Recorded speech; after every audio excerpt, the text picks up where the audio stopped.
The Supreme Court of Appeal in Bloemfontein hearing arguments by AfriForum in an attempt to legalize the display of the 1928 apartheid flag. AfriForum is appealing against the Equality Court order that ruled that gratuitous display of the old national flag constitutes hate speech, unfair discrimination and harassment. Let's take you live to those proceedings.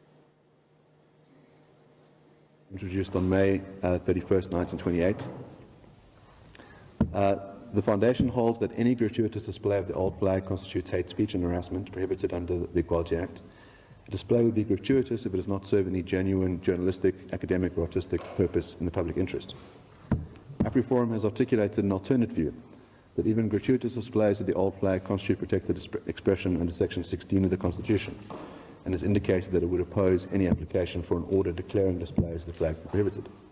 Accordingly, the Foundation has resolved to approach the Equality Court for a declaratory order to the effect that any gratuitous display of the old flag constitutes hate speech and harassment prohibited under Sections 10 and 11 of the Act. Now, if a case was brought against the flag wavers, that would be in the application. In other words, the people that would be cited were those waving the flag.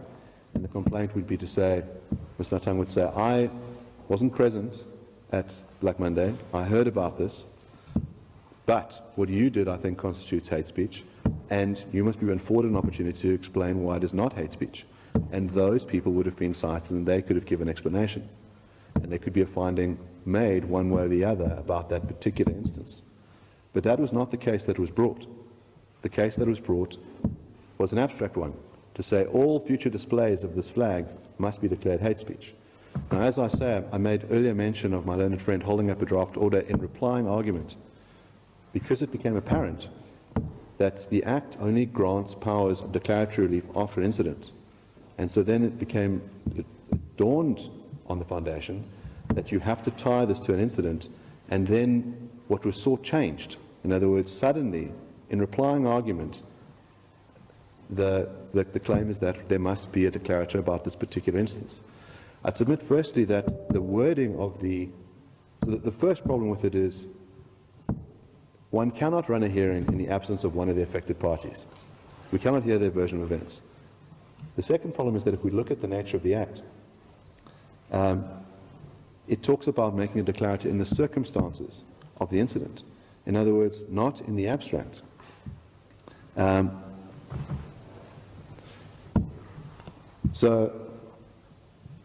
In other words, it says, after holding inquiry, the court may make an appropriate order in the circumstances. It must be the circumstances of that case. And, as I say, all the case law, what we find is that there are not abstract findings, there are not declarators that certain words constitute hate speech always. The idea is to pin it down to a particular instance and say, this amounts to hate speech. Now, it might be a cautionary tale for others. In other words, others might say, well, if that amounted to hate speech, if John Kolani's article amounted to hate speech, I have some very strong guidance as to whether my article would amount to hate speech. But we don't ban words in the abstract, and we don't ban particular terms in the abstract. For example,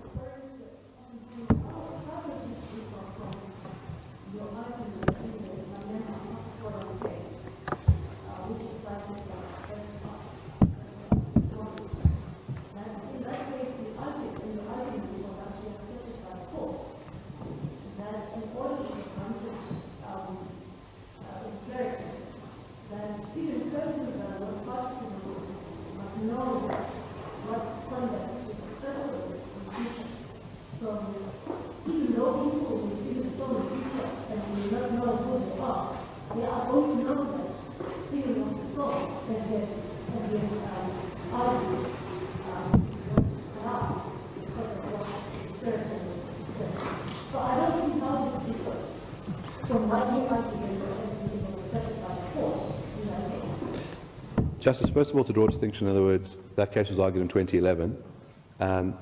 As I stated earlier, that case was brought on appeal, the order was abandoned, and the conduct is regulated between the parties via an agreement. That agreement doesn't include anything which binds anyone else. No third party is bound by that agreement. What it does is that it encourages supporters of the ANC and of Mr. Malema not to use songs that are demeaning. I think that's the nature of the order.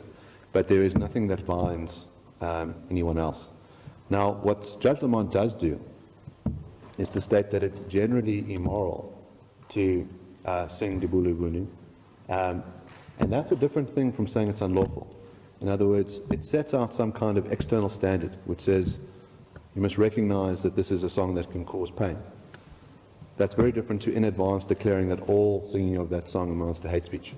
And the judgment itself talks about the importance of context. To my mind, there's an enormous difference between singing that song at a rally in a manner that can encourage people to act upon what it calls for, which is to go and kill people on the grounds of their ethnicity, versus, let's say, you had a musical recital where people are singing songs from historical periods. It would be exactly the same words, totally different context, and in the one case, we might say this amounts to hate speech, this meets the threshold requirements, in the other one it doesn't.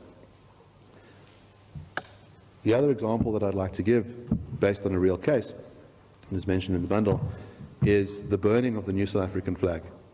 Now we can imagine an instance, if it is the case, and the Human Rights Commission make out this argument in their heads of argument, that there is no need to have a complaint against a particular party, that one can say, an incident occurred, we're going to the Equality Court and we want a declaration about that incident. In other words, we won't have audit, we won't hear from the other side. And they say a group of people burned the new South African flag. And in our view, the reason why that flag was burnt, and it's an objective standard, we don't need to hear their subjective intent, is that they do not believe in the constitutional values that are entrenched in the Constitution of the New South African Order. This is a clear case of hate speech. This shows a longing for apartheid. It shows a distaste for democracy. It must be declared. But imagine the scenario where you cite the other side, and they give an explanation. And the real case that's mentioned in the papers is that on June 16th, there were plans to have a Youth Day celebration in Kliptown, and they weren't held in Kliptown, they were held in Soweto. And the residents were upset about this, and they burnt the new South African flag in protest. Now, they weren't burning the flag because they have any veneration for apartheid. They were burning their flag in frustration at a particular decision that had been made. And once we have that context, we can say the same type of activity, one might be hate speech and the other one not. We cannot determine in advance. We have to look at the facts of the case. We have to hear from the other side.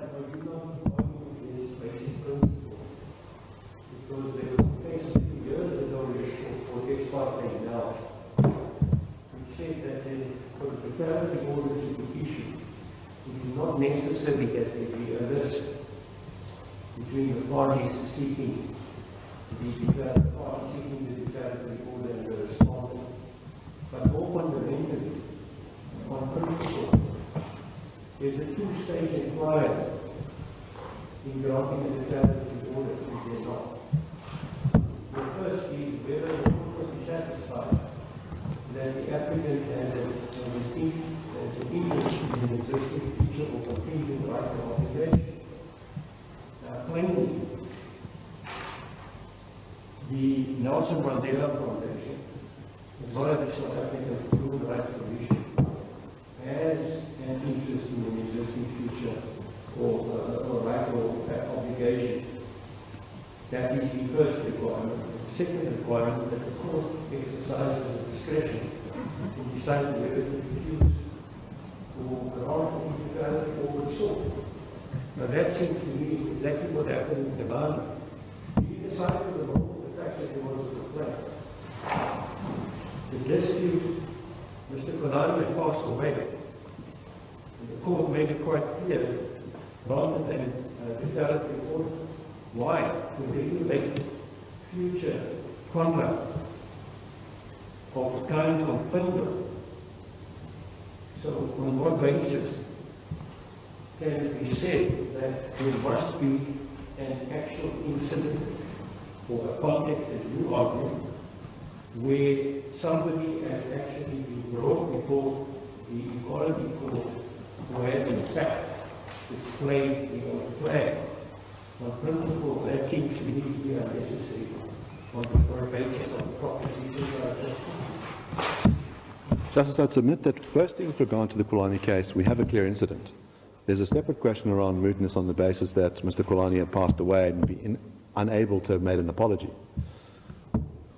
Now, with regards to whether there is a future right, this is the question to be determined. In other words, is what is the right at stake? What we see is that there might be a presumptive right that people are free to say what they can say. In terms of the Constitution, they have free speech rights, but that those rights are limited. In other words, there's an absence of a right under certain conditions, notably hate speech. But to determine in advance whether certain conduct amounts to hate speech cannot be done until we have a particular set of facts before us. So in other words, there isn't a countervailing right. There's an absence of a right that someone may have. They may have a right to wave the old South African flag, and the Human Rights Commission and the Nelson Mandela Foundation give a series of examples where they think people are perfectly free to do it.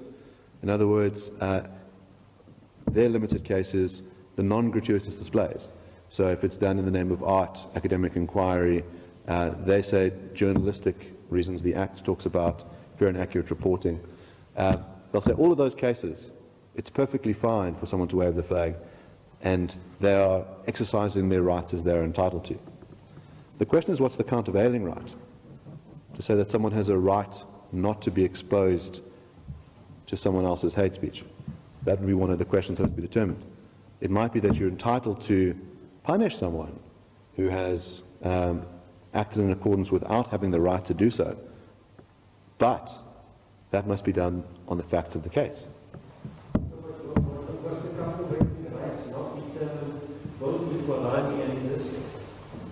In other words, whether the infringement of Section 10 in this case, and particularly the freedom of expression in Section 16, and didn't the court determine that not in the abstract, but based on a certain set of facts, and to regulate conduct of the future. That's what the development order seems to be relates to the existing future or contingent right.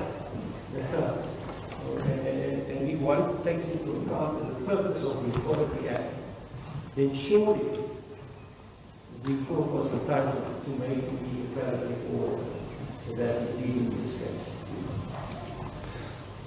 Well, Justice, it seems astounding that an order could be made in the absence of one of the parties.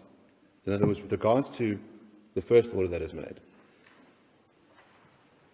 the declarator is made about a particular instance where the parties to that instance played no role in the litigation whatsoever.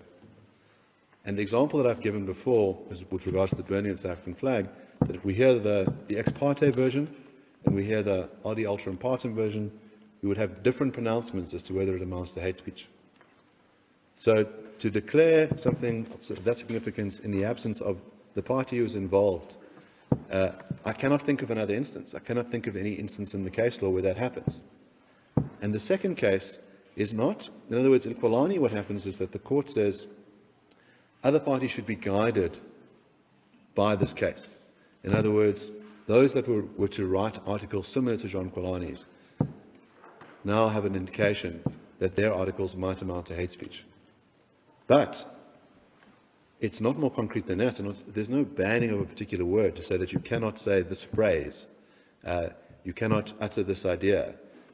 But there is a signal that is sent out, which is that this counts, and so guide your conduct accordingly. And that has the kinds of deterrence effect that many particular findings will make. But that's very different from an abstract finding that all instances of the use of this word or of this symbol will necessarily amount to hate speech. Now, the opponent's case is that in order for something to amount to hate speech, it must meet the test set out by Polani, which in other words, it must amount to the promotion of hatred on a listed ground, and then it can be either inciting harm or that the words themselves are harmful. And we know that harmful is a much higher threshold than hurtful. But it means that every single instance must meet that test. And if there is an instance of flag waving that doesn't meet one of those requirements, then we know that there's a problem, that there's been a ban for conduct that is not unlawful. Now, the particular examples that are provided try and demonstrate this. So we can imagine the anti-apartheid protest case, we have a group of protesters who organize a march, and they're all carrying the 1928 flag. So it's not art, it's not journalism, it's not academic inquiry, it's a protest. And they take the flags and they set them alight. And they say, we denounce apartheid. Now, it's not protected by the proviso. It's also quite obvious to anyone that this particular display is not an endorsement of apartheid. It's not to promote hatred. It's to denounce hatred. But nonetheless would be hit by the order. It would be viewed as a gratuitous display and would amount to hate speech. Now, the appellant doesn't need to list every single possible counterexample. There are 4 which I'll go through, and there are a few others. The point is that if any particular example can arise where everyone would agree that's going to be declared hate speech, even though it is not hate speech because it doesn't meet the threshold requirements, there is a problem with the order. In other words, the judgment of the Court of Quo in its second order, which bans all public displays that don't meet into the proviso, is overbanning. And that's the problem. That's why there's a problem with making a declaration in advance. Another example is that you could have people using the flag to make a point. They trade on the dominant meaning of the flag. In other words, they say, we think that this flag does symbolize apartheid, and we think apartheid is abhorrent, and we think that you are acting in such a manner. There's a real case from Harvard. So students in the Harvard dormitory hung the Southern flag on their balconies, the Confederate flag. And that flag is viewed by many as deeply offensive and is seen as an endorsement for slavery. And so in protest, other students hung the swastika outside their doors, not because they endorsed Nazism, but because they wanted to say what you're doing is as bad as endorsing Nazism. They were trading on the ordinary meaning of the swastika to condemn hatred. Now, that use of the symbol wouldn't be protected by the order. It would be viewed as a gratuitous display because it doesn't meet any of the proviso requirements. Similarly, in South Africa, if protesters want to say the new South African government is just as bad as the old South African government, and they wave the flag to point that out. And we have the example of the book, The New Apartheid, which the cover of that book weaves in the old South African flag and the new South African flag to make that point, to say the new regime is as bad as the old regime. Now, that kind of political speech, many people are going to find as deeply offensive, as hurtful. They're going to say, how dare you compare the new South Africa with its wonderful constitution to the regressive, sinister apartheid state. But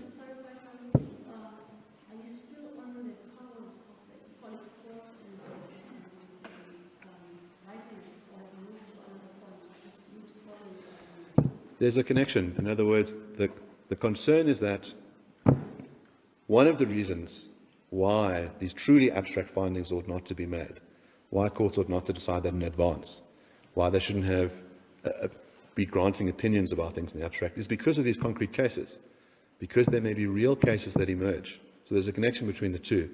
But it is a different kind of point to point out that these examples of flag waving would not violate the Act.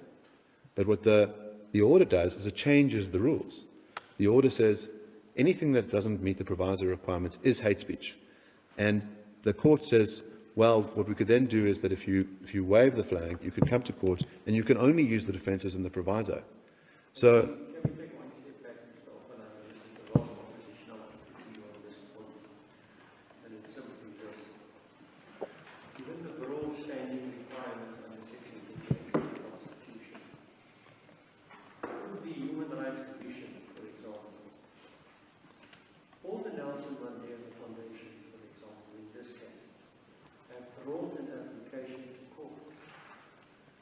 without any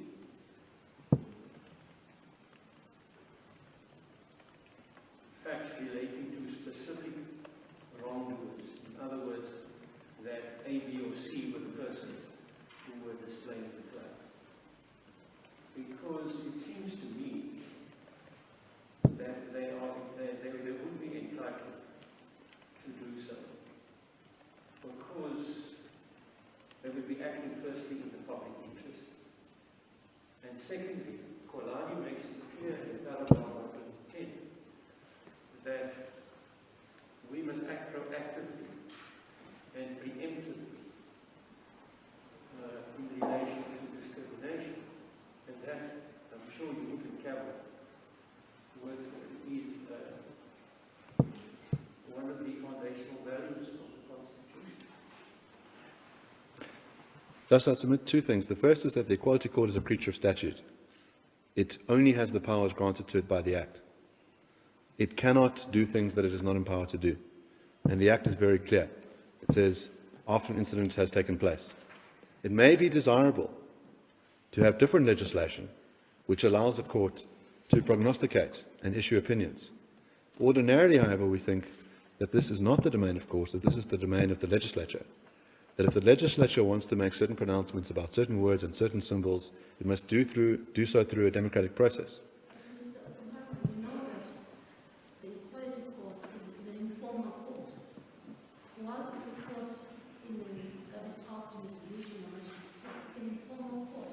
The Act says it must conduct an inquiry, and it grants it wide powers.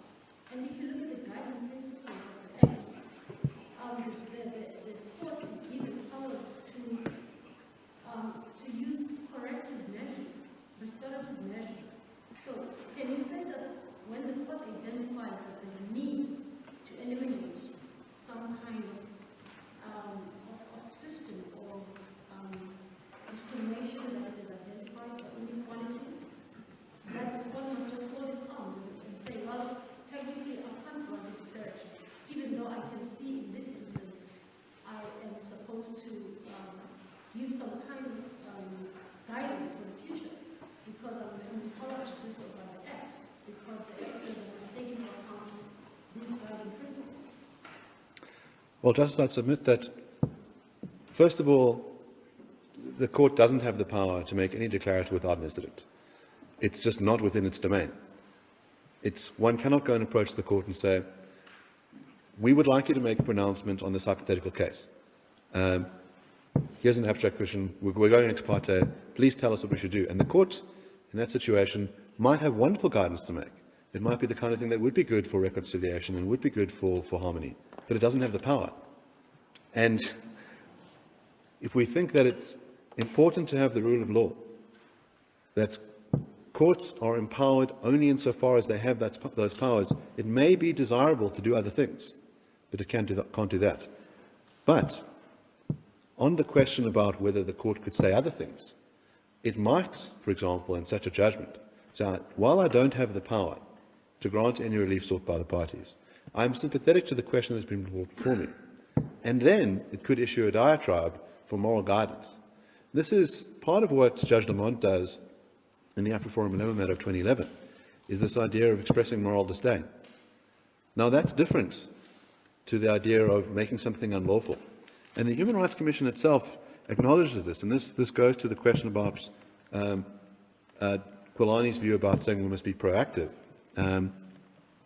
is that there are other ways to deal with repugnant speech, that we can curb things that we think are immoral without using the strong arm of the law, without ultimately resorting to criminal sanctions, or to civil sanctions, or to imprisoning people because we don't like what they do.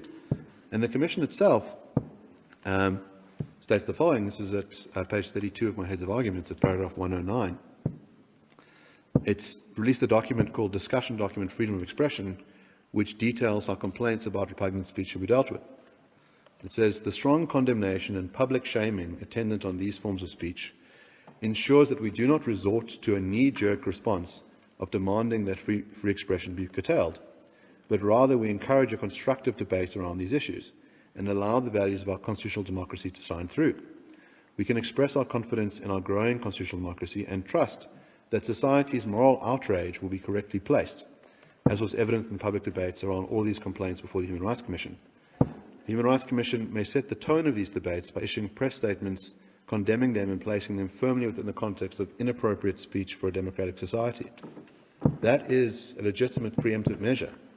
In other words, there is nothing at all wrong with this idea of counter-speech, of saying the Human Rights Commission would well be within its powers to have said, we saw people displaying the old South African flag on Black Monday, and we condemn it, and we think it's immoral, and we don't think that that has a place in society, and you ought not to do that. And those people should be counseled to do otherwise. They should be persuaded through counter-speech. They should be brought to their attention that what they're doing is hurtful and emotionally distressing. But on your argument, the Human Rights Commission cannot approach the Equality Court. It can approach the Equality Court if it cites those parties and says, you have breached the Act, explain yourself. And then there can be a hearing. And in a case like this, where there has been an endorsement, I won't put it as high as an endorsement by Afri-Forum, but that where an organized, where a gathering or a protest has been organized by Afri-Forum, and Afri-Forum has not taken any steps to remove the display or to eliminate the display of the flag. On your argument, the Human Rights Commission cannot come to the Equality Court, cannot approach the Equality Court. well, Justice, firstly, I'd like to make it clear what the facts are on Black Monday. Black Monday protests were spontaneous. What you had was a multiracial set of people who showed disdain for farm murders, and there were protests across the country. AfriForum played a role in those protests, but there is no chief organizer of the Black Monday protest. What you had is spontaneous in reaction to a particular farm being killed. Now, at some of those protests, you had people displaying the flag. AfriForum itself has made it clear that it does not use the flag, and it denounces people using it. In other words, through moral talk, dissuades people from using it. So, and the case that was actually brought by the Mandela Foundation was to say that AfriForum and the Mandela Foundation have a dispute about the bounds of free speech and hate speech. Their dispute was not AfriForum is waving this flag. They must be held accountable for what they did for their incident. That was not their case. Originated from a conflict situation, and the conflict situation was the fact that the flag was displayed. Why did they not approach the court for such an order? The correct way to approach the court would be to cite the flag wavers, to say, you have waved the flag. We are of the view that that amounts to hate speech. What is your view? And for the example that I gave of people burning the new South African flag, there is an answer, and that answer would show that it's not hate speech, that it was not to destroy democracy or call for the reaffirmation of apartheid. It was to show distaste for the June 16th ceremony being moved. So if we don't know what those particular waivers would have said, we cannot determine it in advance.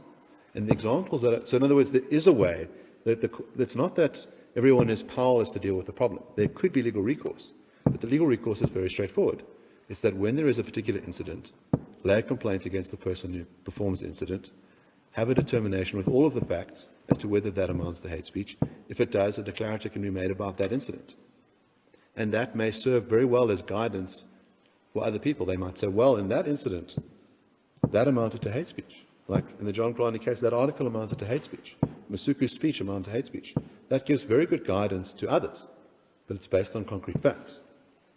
It's very, very different from holding up in the air. We might think something similarly about the use of particularly obnoxious racial slurs. South Africa does not take the view that one cannot use a particular racial slur, ever. The idea is that you look at the context. My other friends for the Mandela Foundation use, I think, what everyone in this room would regard as the worst racial slur. And they use the word in its full term. They're quoting from the Constitutional Court in the SARS case. Now, mentioning that word is not to use it against someone, it's not to demean someone. Everybody understands there's a context in which that word can be used. And to ban the word in all cases would be going too far. And the same must follow for the symbols.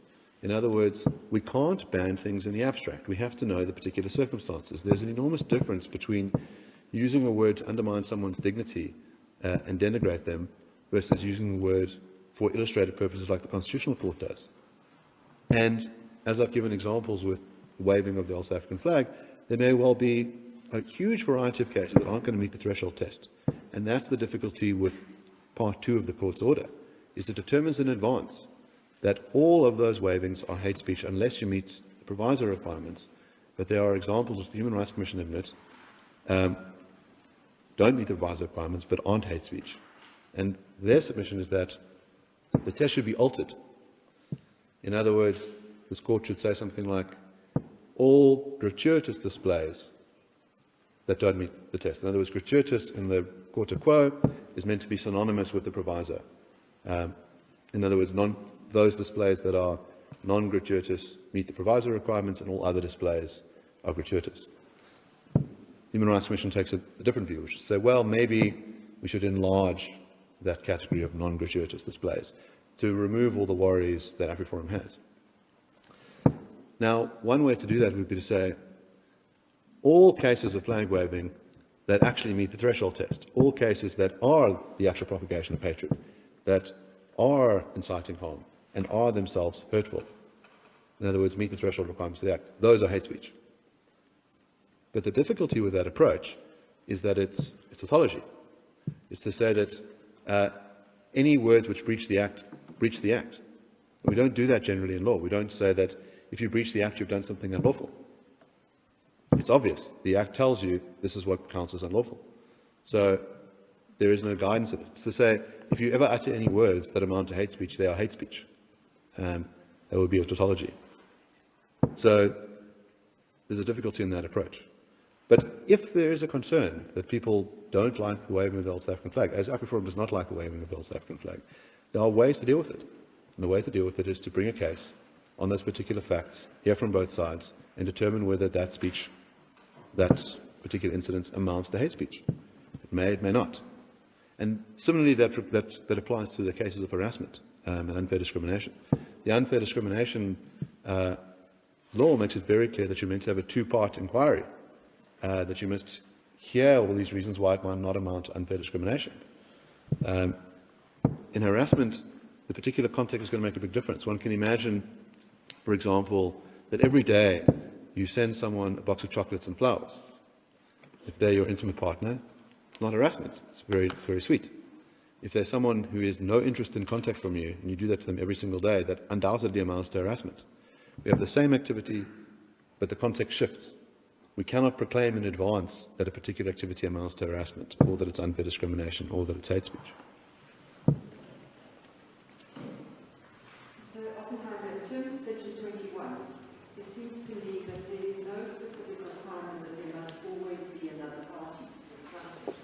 It seems as if it's been an inquiry in the prescribed manner to determine whether there's a case where the event has taken place. Now, in this case, it's come, of course, of the event took place. On what basis would we always then have to have another party? Well, I'd submit that the nature of those proceedings, an inquiry doesn't mean that it's contrary to the whole adversarial process. In other words, the way those proceedings happen, in fact, is that the judge can play a more inquisitive role, that the judge can call for additional evidence. The judge can say, I'm not satisfied that I know everything that's gone on in this case. I've only heard from this witness. I think more should be done.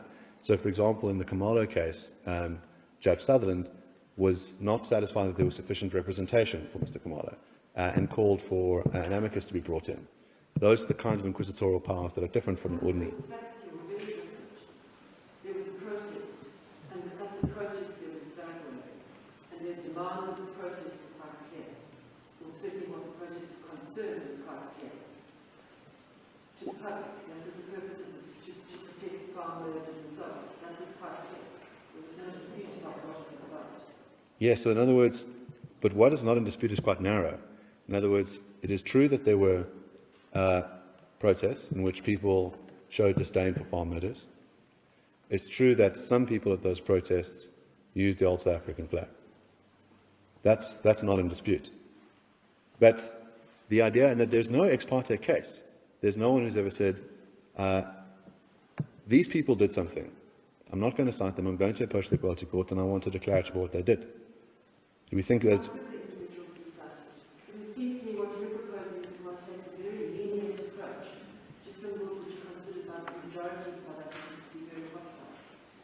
And that in every case one would have to be able to cite the other party. The Human Rights Commission has done an outstanding job of tracking down particular alleged perpetrators of hate speech. In other words, Adam Katsovelos, for example, was in Greece.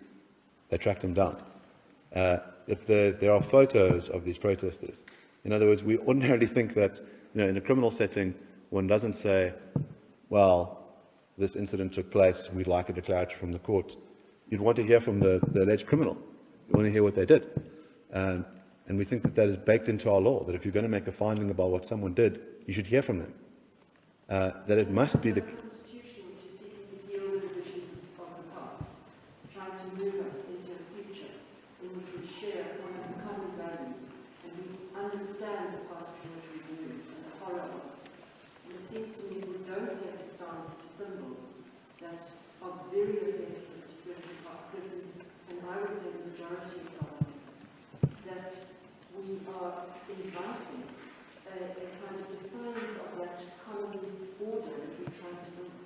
Just I submit that if part of the process of the Equality Court was this idea that it is a space for healing the divisions of the past, that it is a space for reconciliation, that you cannot have reconciliation in the absence of the party who you say has committed the horrible act.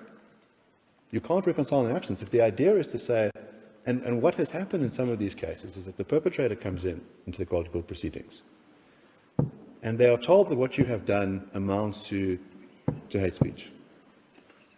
And it dawns on them that what they have done is repugnant. There's an example that was dealt with outside of the Equality Court, but is an important example, of Dlamini, who was the SRC leader at Wits.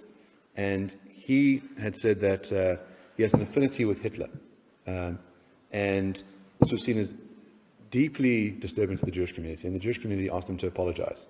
And he underwent a process of going to the Holocaust Center, reflected on what he'd done, and apologized. And he said, I realized what I did was incredibly insensitive, and I now know why what I did was wrong, and I now go and actively counsel people not to display an affinity with Hitler. That reconciliation process could not be done in his absence. The fact that he was brought in, it's not softly to say, in other words, the approach that's being counseled is to say, if there is someone who's displaying the flag, and the view is that that undermines harmony and integration and all the constitutional values that we care about, cite them, complain about what they did to them, hear why they did it, hear their explanation.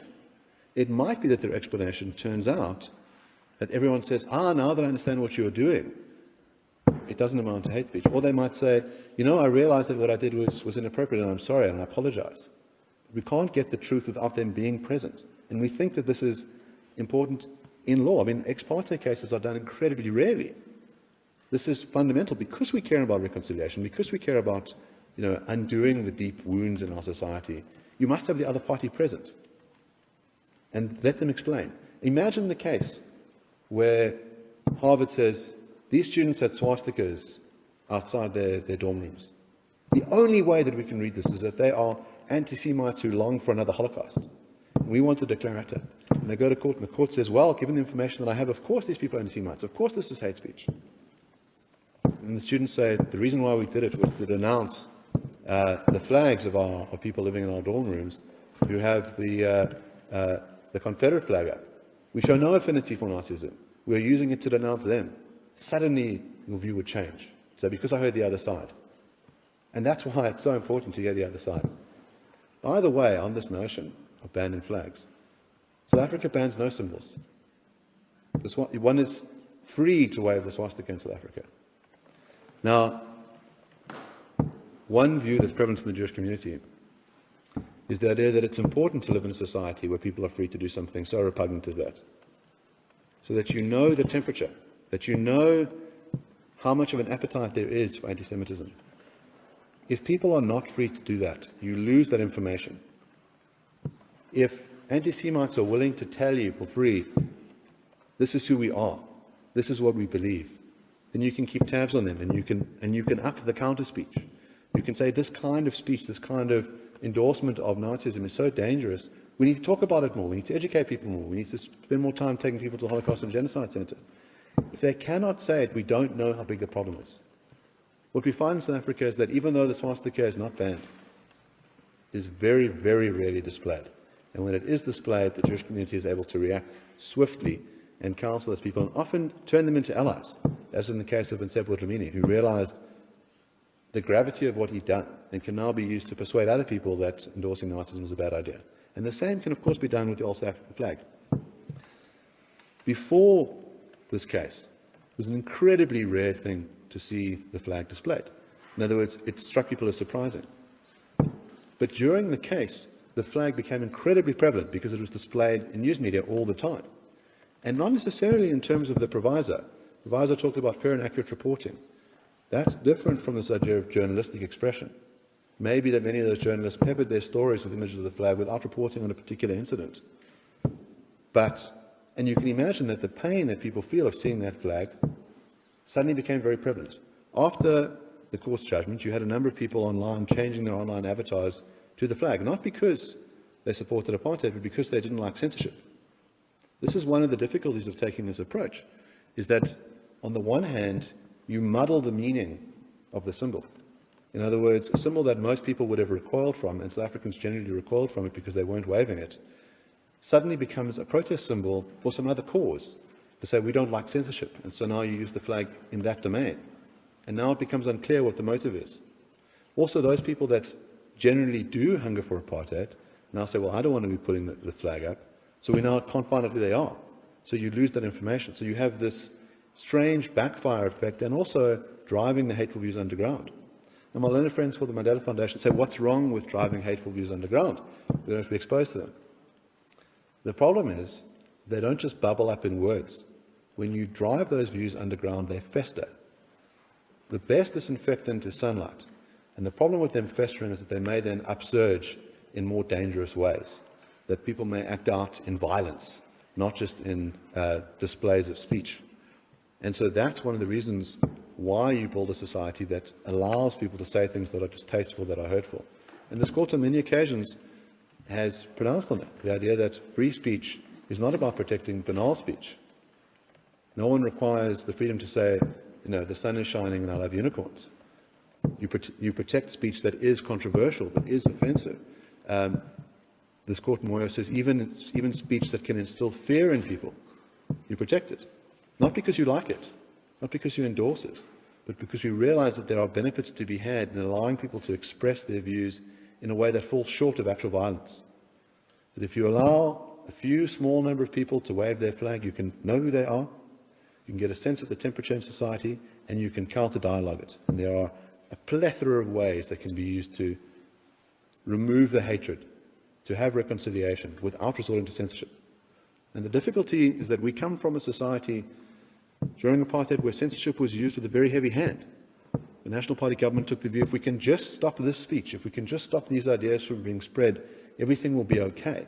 And we're doing it because we want control and we think that's good for people. And of course it backfired spectacularly. Do you accept that free speech is not allowed? Yes. You do. And according to you, the display of the flag does not amount to free speech? One has to look at a particular incident. There might very well be.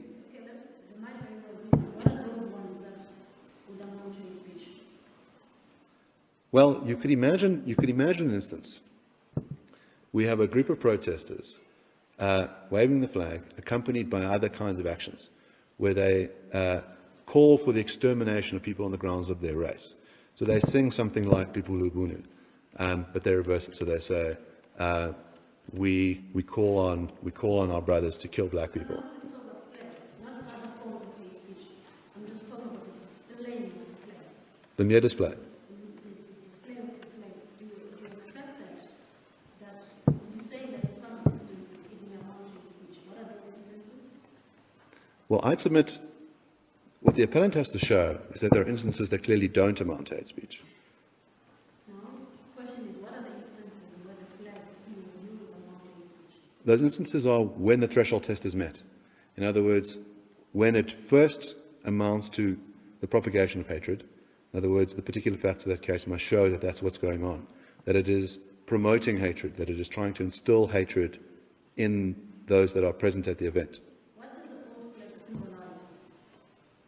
Well, I submit that the old flag can symbolize apartheid, but that in itself, if it has that dominant meaning, and it can symbolize all the underlying horrible things about apartheid as well, the idea that we didn't have the proper rule of law, that we had a a sinister racialist system that excluded people on the grounds of their race. It can symbolize all of that. But, as I say, a particular instance of a display, you might be trading on that meaning to say something else, not to endorse. So just because the flag has a particular dominant meaning doesn't mean a display of that endorses it. As I say with the examples of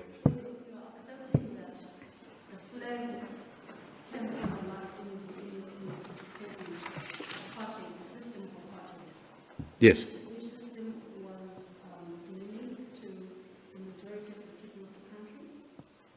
Yes. So if that is the case, would that not amount to exclusion? No. In other words, the mere display doesn't. In other words, Justice, if you're with me, that in the swastika example that I gave, that those students who are displaying the swastika itself has a dominant meaning of the extermination of 6 million Jews and of countless Roma people. It is one of the most hateful global symbols. When they displayed that symbol, there was no endorsement of any of that. It was to denounce the display of the Confederate flag. And the point of that is to say that the flag can bear a certain meaning, but the context tells you whether it amounts to hate speech. Because we need to know, is it an endorsement of those principles? But people will come and add their own context. We are interested in this context. So people can come and say, look, artistic, academic, journalistic, it is covered by the Bible. That is a different issue. We're talking about this context here. People are waving a flag in the protest march. Yes, and we have no idea why. We are none the wiser. We have no idea why they did it, because they were not brought before the court. Their own case and say, well, I am subject to the Harassment. Well, here's the difficulty. They couldn't come and argue because they weren't brought before the court. We have no idea why they did it. In other words, there is no countervailing set of facts. We are left in the scenario. Sorry, keep going back to the question of a concrete case. I thought we had planned that file already, and that we are dealing with the requirements of Section 10 as stated in Banal. So I just need to establish for you what your submissions are precisely on that score. You have indicated in your submissions that the dominant, in your words, message conveyed by the flag is that is actually the old system, and the fact that one place was regarded as superior to another, and that it was a violation of the unity of most people, the majority of people in this country. Did I understand that correctly? I would go even further to say that the system of apartheid invaded everyone's dignity to different degrees. It's an incredibly sinister system. And yes, in other words, the dominant meaning of the flag is that it represents that system. Yes, it represents a system of bigotry and subjugation of one race group that was subjugated to another. Accept that. Yes. So it is therefore a message. It's a communication. It's a publication. Not so. I take it you accepted that this argument of words falls away. Yes. Give the expression. The display is a form of expression. Yes. Accept that. Let's go to the second reply. It's based in on one or more of the prohibited grounds. It's going to depend on the context. No. I mean, I thought we had agreed that there was the subjugation and the violation of the rights and dignity of the majority of people in this country. I thought we had agreed about it.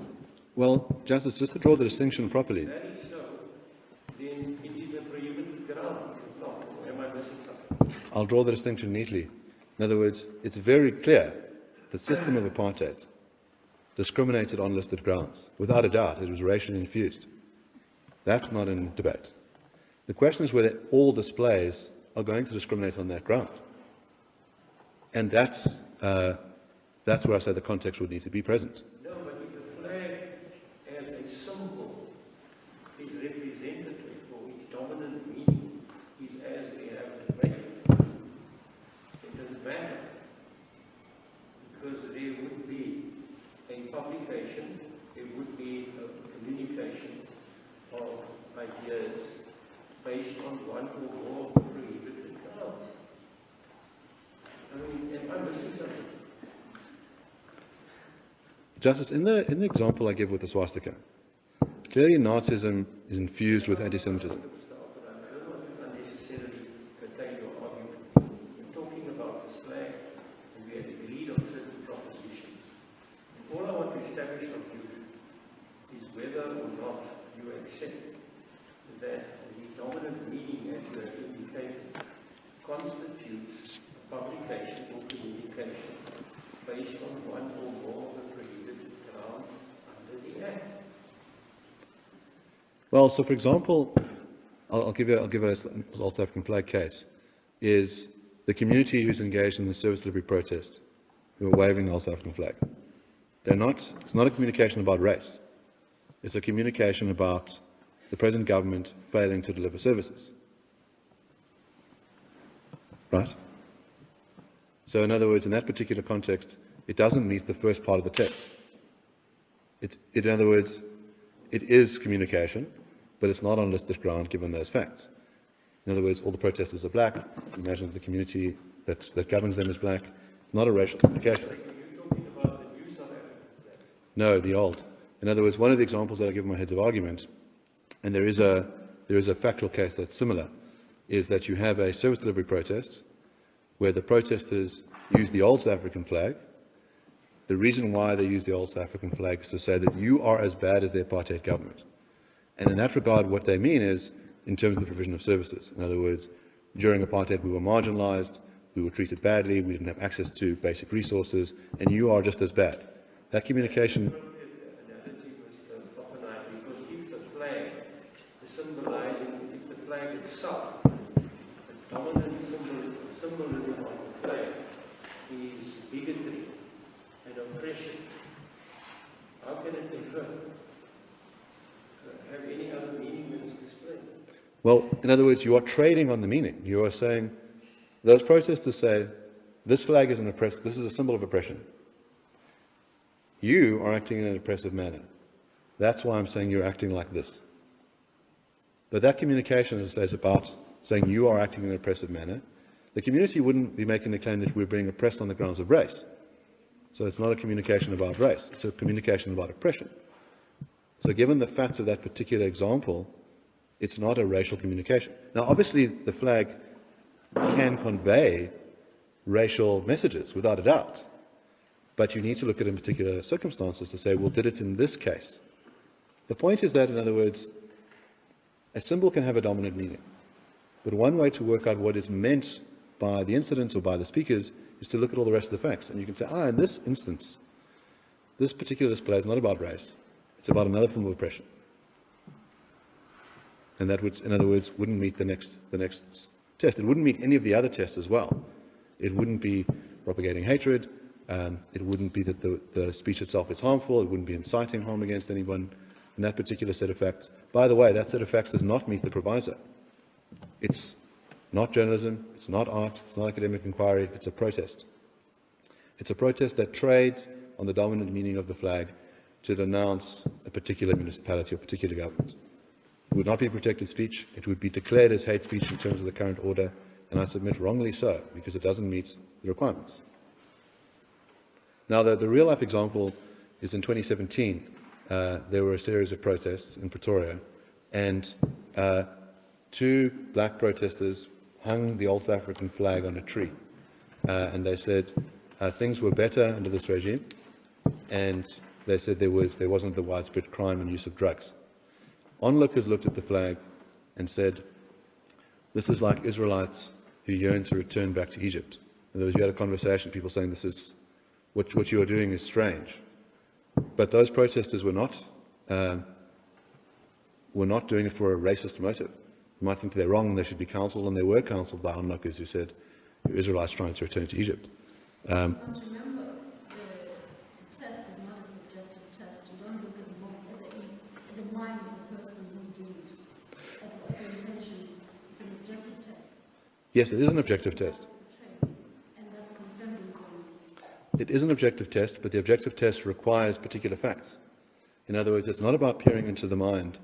It's about saying, looking at the full set of facts, we must determine what the intention is. And given a full set of facts, we might make different determinations. It's why the context matters so much.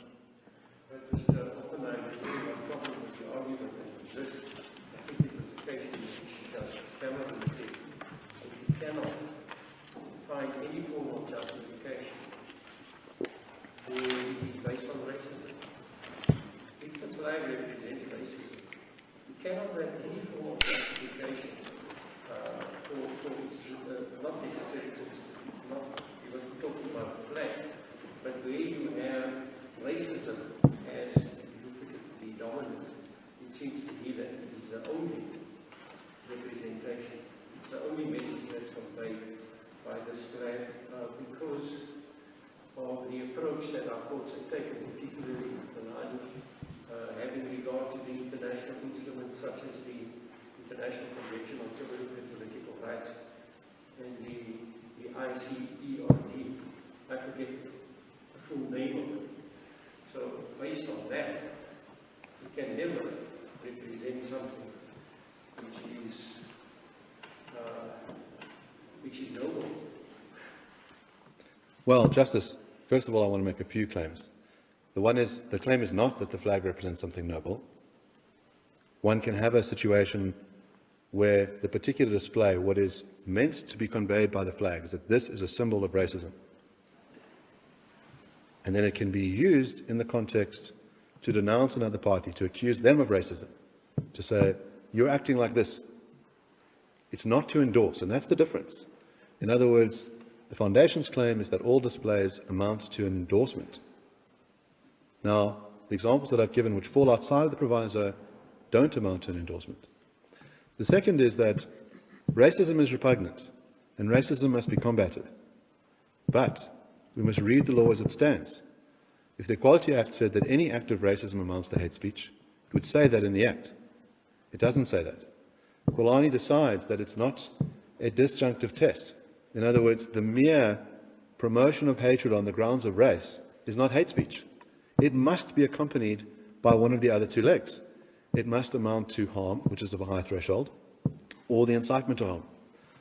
In other words, mere racism on its own, while repugnant, is not hit by the Act. We might think that the Act should be different, but the Constitution sets a threshold as well. And this is why the Constitutional Court has proclaimed this is what the Act can do. The Constitution says that you cannot have the advocacy of hatred on 4 grounds, and that constitutes the incitement to harm. The Constitution is clear. It says that's not protected speech. What we have from the court is to say, well, we can intrude a bit further. We can say that if the speech itself is harmful, then it also amounts to hate speech. Don't have to have the incitement leg. But mere racism on its own is not prohibited. We might think it's distasteful. We might think that as a society we have a duty to combat it.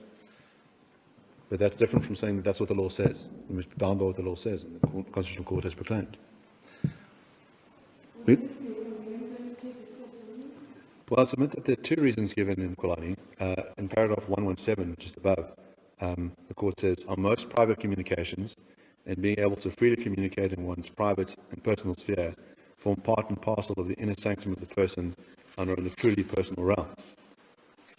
And the court says then hate speech provisions, even those that attach civil liability, should not extend to private communications because that would be incongruent with the very purpose of regulating hate speech. Now, so that's the second part. In other words, there's a purpose which is that the speech itself could cause the harm to the targeted group.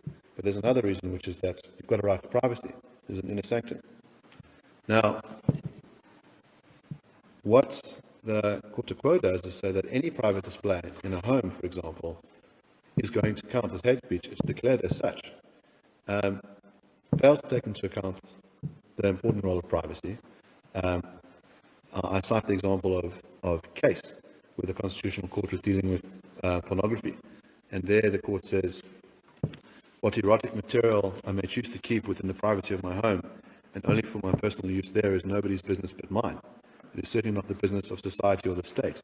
any ban imposed on my possession of such material for that solitary purpose invades personal privacy which the Constitution provides.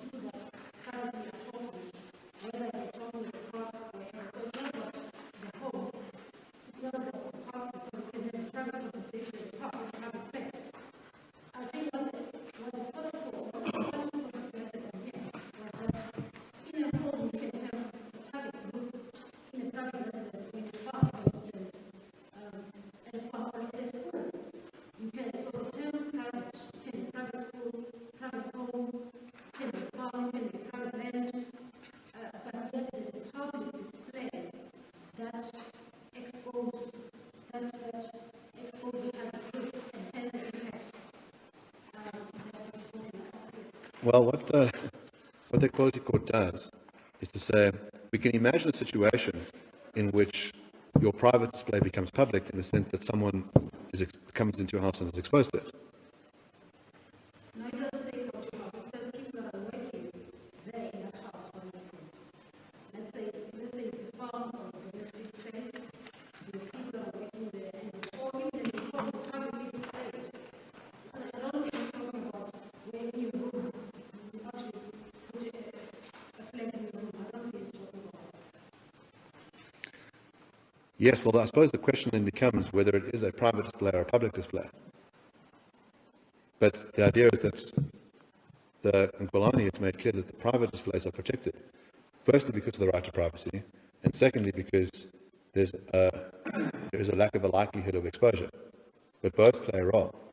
In other words, the right to privacy plays a role. It might be the case, for example, that, let's say, someone did have a private display in their house, and a guest came in and said, I'm going to lay a complaint against you for this.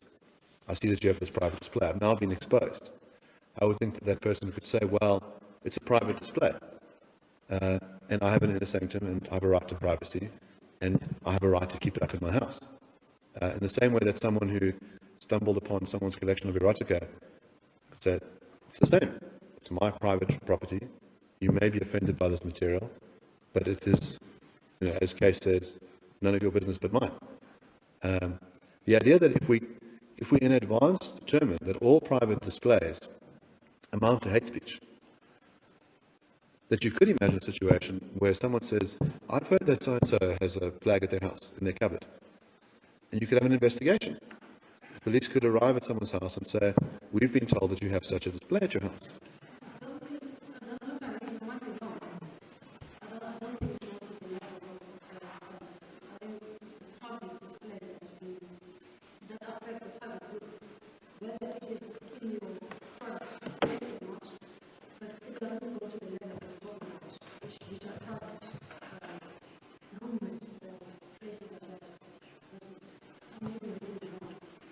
The judgment, so if I can read out the section from paragraph 58, Equality Court held, the question of display of the old flag in private spaces was briefly argued. Despite years of apartheid rule, the lives of various races in South Africa have never been compartmentalized. That was the impracticality that apartheid rule sought to and never achieved. There is therefore hardly any space which is private to the one race to the exclusion of the other, especially in modern day South Africa. Thus, displaying the flag in private spaces like homes and schools is equally unacceptable, offensive and hurtful, as black people are invariably employed and exposed in other ways to such spaces. The display in such spaces thus also constitutes hate speech under the Equality Act. And then it goes on to sort of say that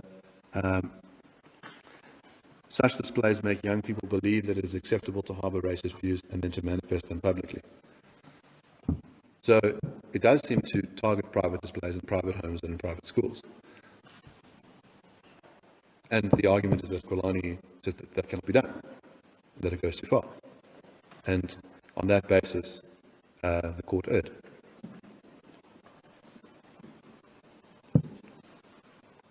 That if the right to privacy is meant to be taken seriously, I mean, of course, with all the other arguments that I've made is that one has to look at the particular display and determine whether it amounts to hate speech. By the way, for example, historical displays, that's not mentioned in the proviso. What's mentioned in the proviso is fair and accurate reporting, academic and artistic. And then, of course, what's not mentioned is how the proviso goes on to say any other information or notice in terms of Section 16 of the Constitution. The question is unclear, I think, to some extent as to what that means. Does it refer back to the Constitution and say that, in other words, any right, any right in the full free speech right is protected? But the point is that you can imagine an historical display that someone has. In other words, they say, let's have a look at the flags of South Africa since 1652. And it's an historical display. It's not clear that those meet the proviso, but it's also not clear that it amounts to hate speech. Not clear that the purpose of that display is to promote hatred or incite harm against anyone, or that it would be harmful. It falls outside the proviso. It's a private display, but would breach the court's order. Similarly, one of the examples that I give is you have, for example, military reenactments or military displays. So there's the Moth Museum, which has military regalia from South Africa's various wars. And if you have the original uniforms, you're going to have the old South African flag on those uniforms. And during World War II, when South African troops were fighting Adolf Hitler, they were wearing those uniforms with that flag. And that uniform is displayed. It's not to venerate apartheid, it's to venerate the soldiers that fought Nazis. Again, my point is that the context matters. That we cannot determine in the abstract whether a particular display amounts to hate speech. We need some facts. There may very well be instances that amount to it. And in those instances, someone must bring a case. They must bring a case against a particular person. And the court must determine, does that meet the hate speech requirements? And every time to do that, the full test must be met. What the current judgment does, it says we don't need to look at Section 10.1. It's assumed it's hate speech. The only defences that one could ever raise are the ones in the proviso. And the difficulty with that, of course, is that the examples I've given fall outside the proviso, but don't meet the requirements in 10. And so the person has then done something which didn't amount to hate speech, engaged in a display that didn't amount to hate speech, fall outside the proviso, and now they have breached the Equality Act. That seems like a problem. The other problem is that it might be the case that every single person in this room, every single person watching on television, dislikes the old South African flag. Says, you know what? Would we really be worse off if all copies of it were destroyed, it was burnt in the fire, and no one ever waved it ever again? The problem is that a principle gets created, and the principle will apply to other cases. And the question is, what else will be hit by that principle? There were two things that happened quite soon after the Court de Quo handed down judgment. First was that within hours, the EFF put out a statement saying that the next flag that should be banned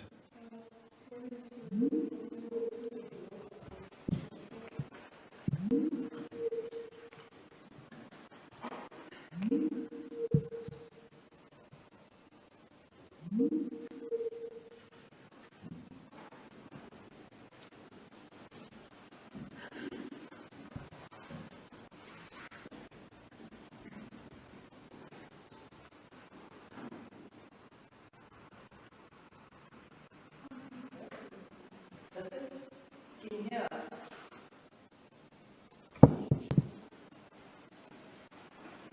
Please unmute your mic.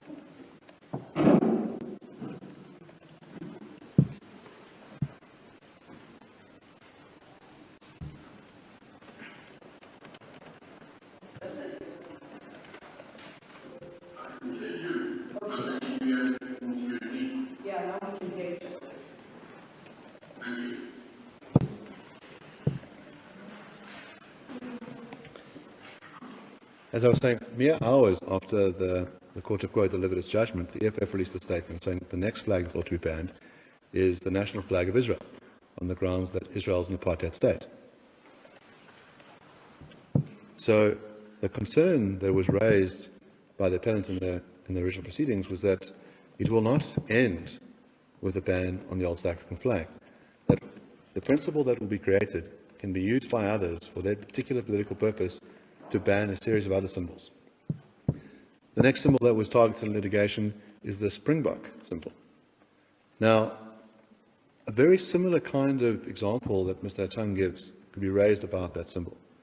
One can imagine the sense of exclusion one sees whenever one watches the Springboks with that symbol. Now, the Springboks was a racially segregated team during apartheid. Black players are not entitled to play. The Springboks were not able to play internationally. That symbol of the Springbok was intimately connected with apartheid. And many people that view that symbol could very well be reminded of all the other indignities that they endured during apartheid. They could imagine exactly the kinds of things that Mr. Atang has given as examples of being racially abused, of being belittled, thinking about his grandmother when they see that symbol. And the case has been brought on the basis that the old South African flag from 1928 is an apartheid symbol, well, so is the Springbok symbol. And it's a symbol that is seen readily. In other words, whenever one watches the South African national team competing in a rugby match, you have to endure seeing that symbol. You can imagine someone saying, this brings back all the hurt that I felt during apartheid, all that exclusion, that I myself would have been a promising rugby player and I was not able to compete on this team because of this racist system that was in place. And if the precedent that is set is that this flag amounts to hate speech, well, then a very similar analogous case can be brought with regards to the Springbok symbol. The EFF have also called for the stem to be banned. The stem, portions of it currently form part of our national anthem. The argument might be made that, and this was testimony from Mr. Malema in a recent trial, that people were tortured while hearing the stem sung. You can imagine the trauma they hear when they sing their national anthem, and also an anthem that is sung on many public occasions. And on that basis, that it brings back these painful memories, that song should go, should be removed.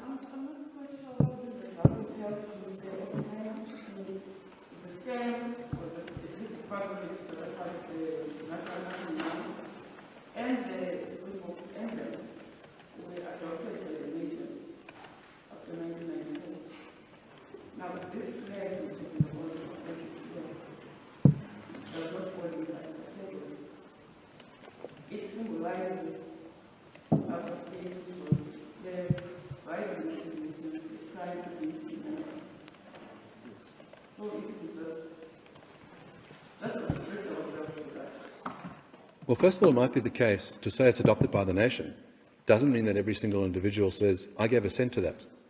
In other words, an individual could say, when I see that, I didn't consent. I never said that I'm okay with this symbol being present. There are many people who publicly denounce it. In other words, you have a major political party saying, we don't accept this. We as a nation don't accept the dissent. You have an individual who's brought litigation about the Springbok symbol. Now, on the question of crimes against humanity, I think it's important to have a context as to what the crimes against humanity are.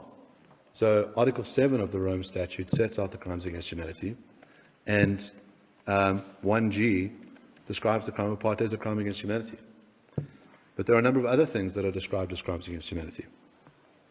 Murder, extermination, deportation, torture, enslavement, persecution on a listed ground.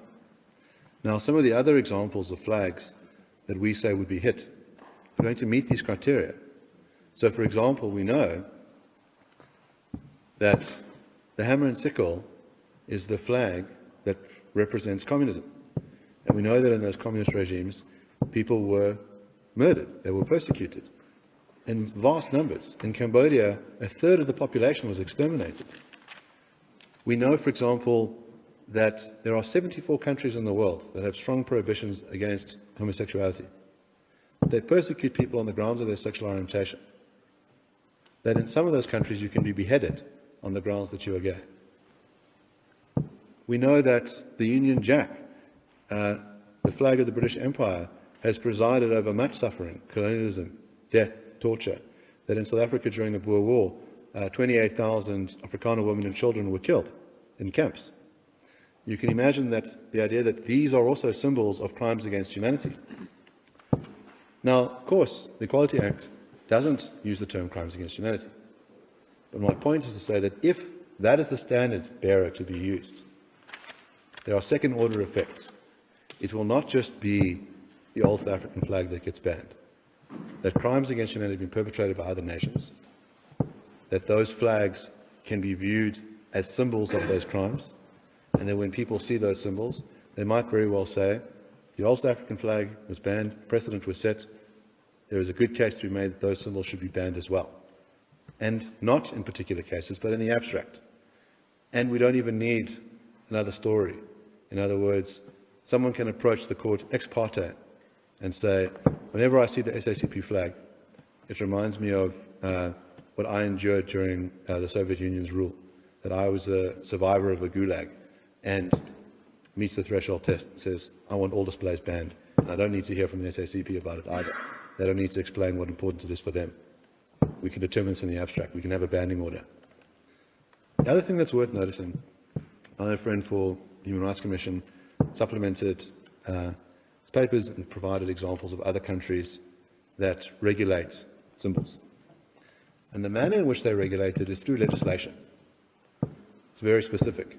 So Germany, for example, says the following symbols amount to anti-constitutional symbols: the swastika, the hammer and sickle, the five-pointed star.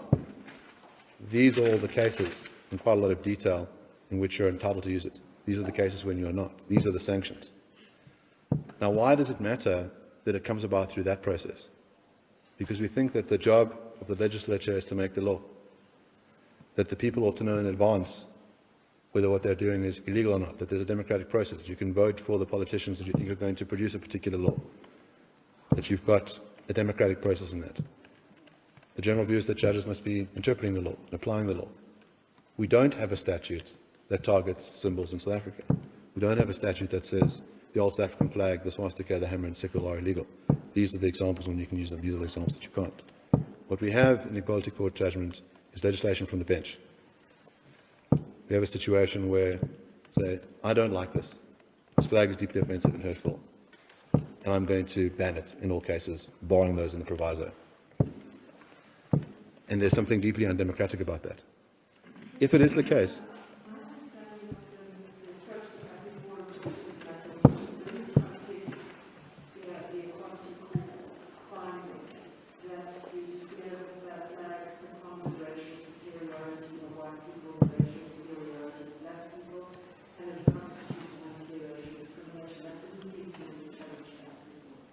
on that second point, no. In other words, just what's not disputed is that the flag bears a dominant meaning. Just that there's a second, the last point is that it constitutes unfair discrimination. That's a legal question. No, it isn't disputed. It's heavily disputed in the papers. The argument is that to determine whether something...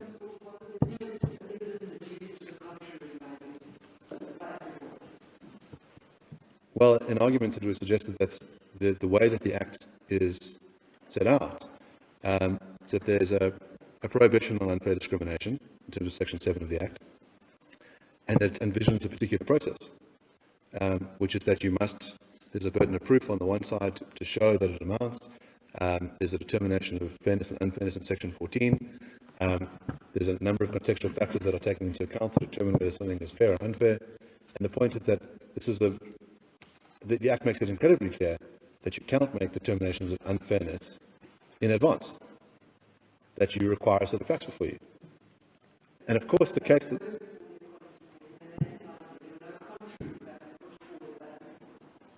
The case that African Forum was required to meet was to deal with the question of whether all prospective displays of the flag amount to hate speech, unfair discrimination, and harassment. That was the case that African Forum had to meet, which was on that abstract question. Now, the case that the Foundation could have made was to have said, this particular incident where these flag wearer waivers committed this conduct, brought them to court, and said, explain yourselves in terms of the Act. We say this amounts to unfair discrimination, harassment, and hate speech. What is your side of the story? And they could have provided some evidence. In other words, there's a reason why it's uncontested. because AfriForum was never called to meet that case. What happens is a realization in the closing hours of litigation to say, there is no incident here, so therefore the court has no power. So let's ask for a declaration about an incident, which we don't ask for in the beginning. We don't ask for an application. We don't cite the parties who will be involved in an incident. We cite AfriForum because we want to have a discussion about what the law ought to be, prospectively. So the argument is that on particular displays, it might very well be that there's a particular display that could meet the threshold of unfair discrimination. And the Act tells you how to find out. You hold an inquiry, you hear from both sides, then you can decide. But you cannot decide in advance that it's unfair discrimination. What you can say is that apartheid involved lots of unfair discrimination. That's fine. You can say that the flag represents unfair discrimination. But that's different to saying that every single display amounts to it. And that's the important distinction that I'm trying to make, is that it can have a dominant meaning, one can trade on that dominant meaning, without itself amounting to unfair discrimination or hate speech.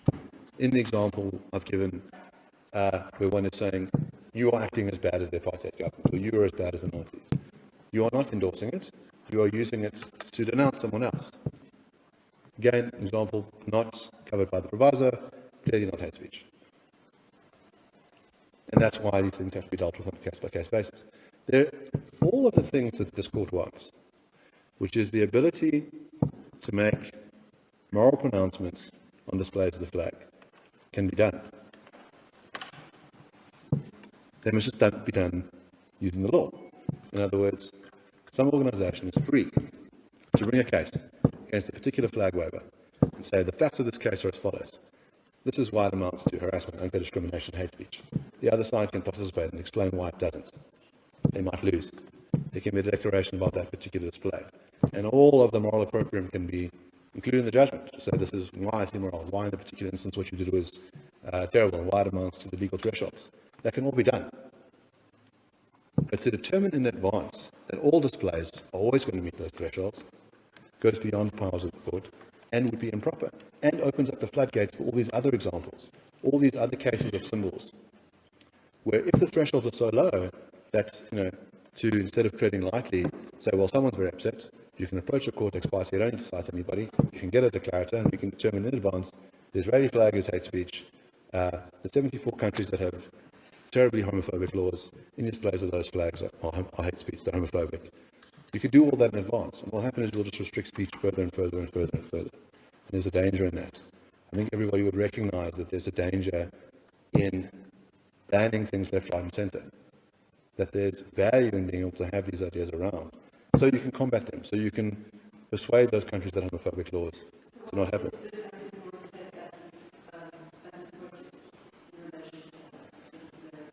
I think, first of all, it must be recognized that the nature of the protest is throughout the country. In other words, what it is multiple spontaneous protests. The stance was that if anyone brings an South African flag to an AfriForum rally, you'll be asked to put it away, that AfriForum does not endorse the waving of the flag. That's the AfriForum stance. There's no evidence, for example, that any AfriForum member displayed the flag, that any AfriForum member was present when a flag was displayed. There's a paucity of evidence about the number of displays, the motivations for those displays, the context of those displays.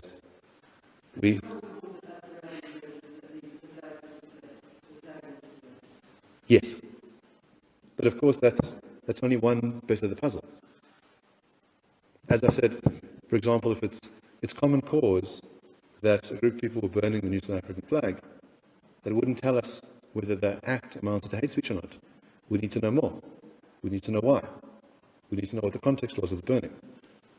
And once that context is filled in, we can make a determination. And as I would say, in the real case I give of the new South African flag being burnt, people would not think that any of that was motivated by racial hatred. So this is at the kind of core of AfriForum's case, is these things can be done. In other words, one can make determinations, let's just do it through a legal process. And you need to have particular facts. And you need to decide. And this is how all of these equality court cases are done. Declarations are made about particular instances. And I think one of the reasons, for example, why in the original Dipulu case there was an appeal and why there was a settlement is this recognition that there are going to be instances where singing Dipulu are going to be clear acts of hate speech when it meets the threshold test, And there are going to be some cases where it doesn't meet the threshold test. You have to decide on a case-by-case basis. That doesn't stop a court from creating some sort of general moral landscape and saying, well, the general rule is this, and this is why we think this. But that's very different from declaring something, from making legal presumptions in advance. What the declarator does, it says all of these instances necessarily amount to incitement to harm, harmfulness, propagation of hatred.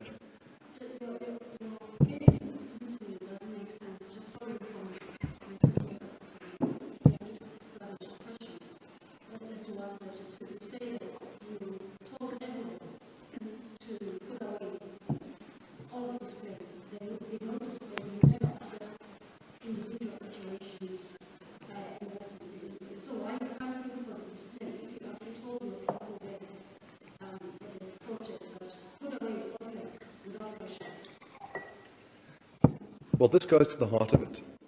Why is AfriForum here? AfriForum doesn't like the old South African flag. It tells its members don't display it. It says if you bring one, put it away. Why are we here? Because free speech matters. Because this notion that you can disagree with someone virulently and think what they're doing is wrong, disagree with their ideas, but nonetheless fight for their right to say it is an important value.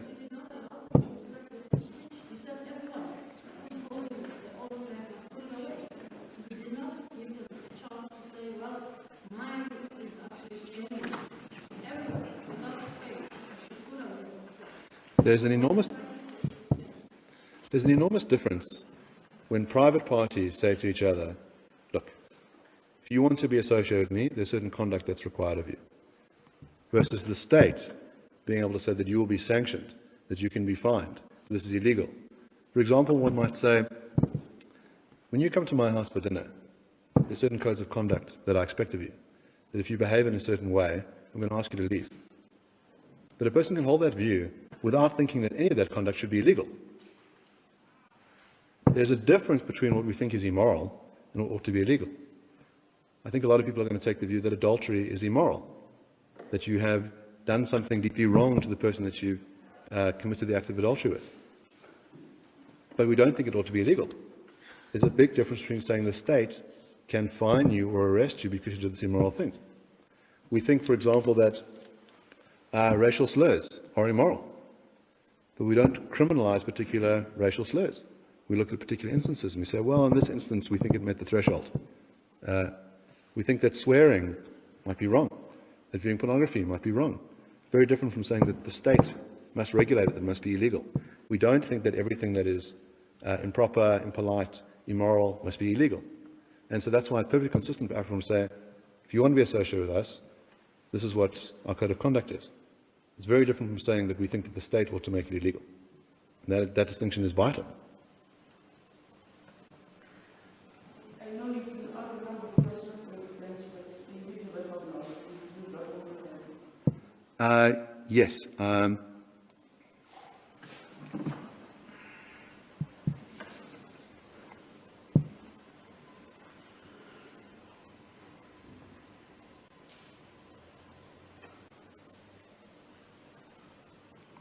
I can just confer with my attorney.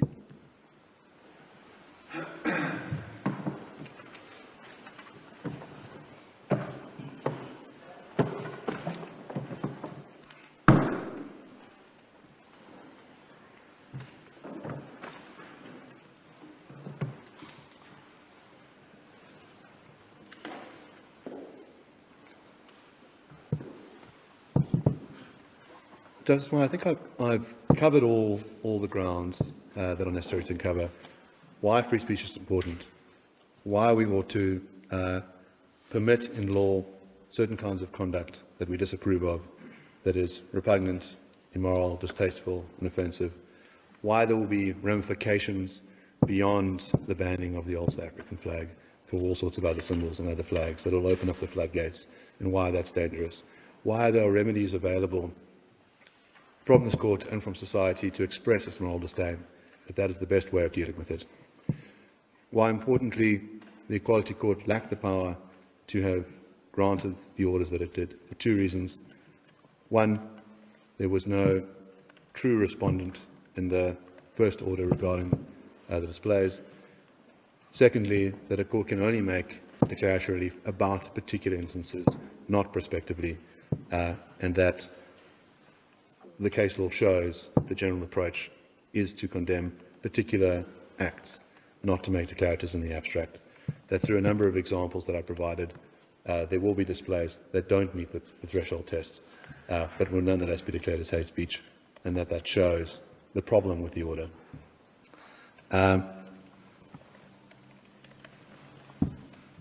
And I would submit that in the circumstances, the order of the court of quo ought to be set aside. On the question, yes. So on the question of costs, we submit that BioWatch applies in relation to the state parties, so the Human Rights Commission and the Minister, that if AfriForum is not successful, that it ought not to be mulcting those costs. And from what I gather from their heads of argument, they don't see costs against AfriForum. The original agreement between the Mandela Foundation and AfriForum in the court of quo was that neither side would see costs against each other. Now either side does see costs against each other, dependent on success. I have no further submissions.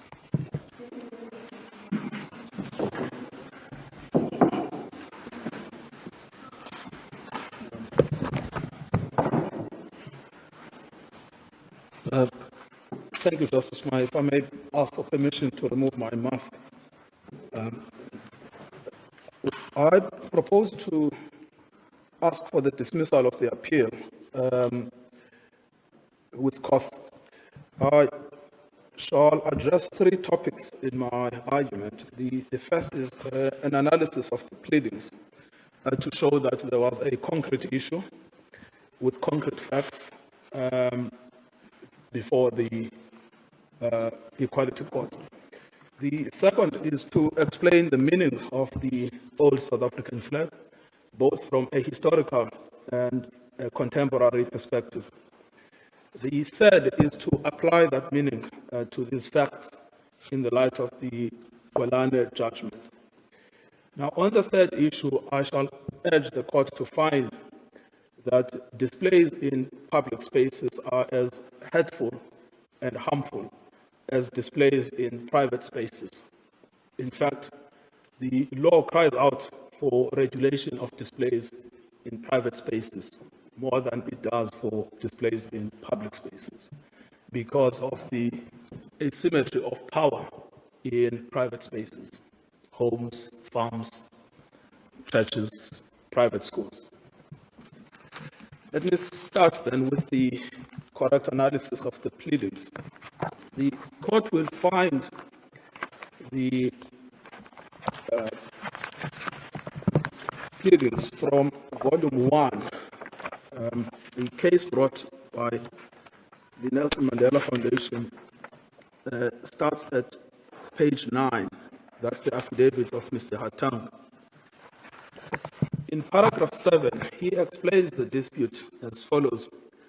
A dispute has arisen between the Foundation and AfriForum concerning contemporary displays of the previous official flag of South Africa, which was introduced on 31 May 1928, with the entry into force of the Union, Nationality and Flags Act 40 of 1927, which was abolished on 27 April 1994.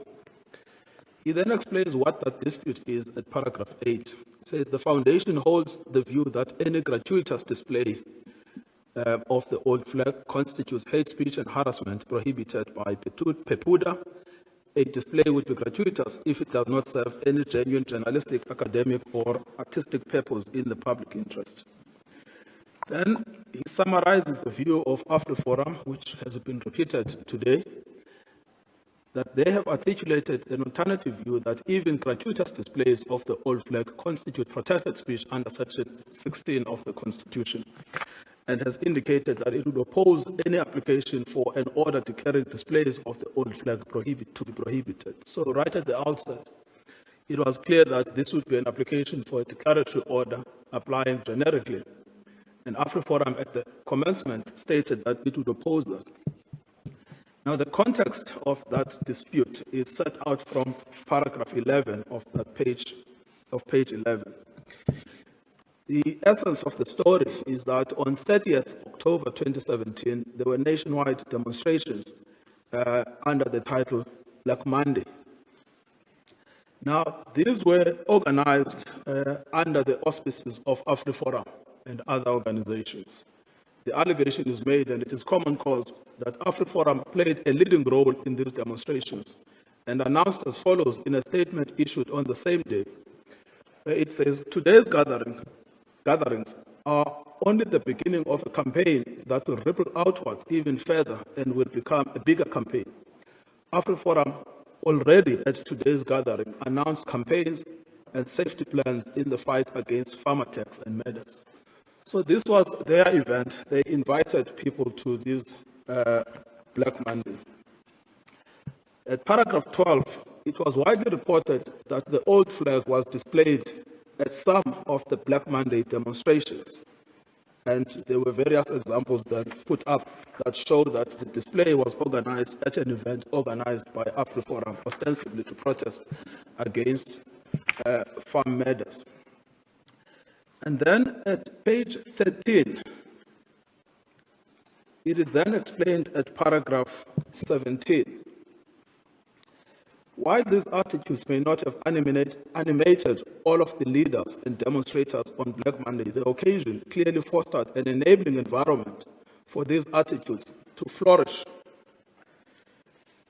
and for those holding them to feel comfortable, not only in bringing but brandishing the old flag without any fear or ostracism by the other demonstrators. So the criticism is made directly against AfriForum and the organizers that they have lit the fire, they must take the consequences. The dispute with AfriForum is then repeated at paragraph 19 at page 14. And this is illustrated in a debate with Mr. Kriel and Mr. Hatang. And Mr. Hatang, well, Mr. Kriel, it is explained what Mr. Kriel said from page 15, A, B, C, D, and E. And then it is said at E, I indicated that the foundation was seriously considering a court application to have displays of the old flag declared unlawful. In response, Mr. Kriel laughed at me, accused me of trying to turn South Africa into a communist police state, and asserted that AfriForum would be willing to oppose any such court application. So AfriForum regarded this with a bit of derision and said it would oppose the application. And then at page 17, paragraph 24, well, paragraph 23 first at page 16, the foundation respectfully submits that any gratuitous displays of the old flag contravenes the Equality Act in three ways. One, it is unfair discrimination. Two, it is hate speech. Three, it is harassment. And then paragraph 24, it's also made clear there at line 9.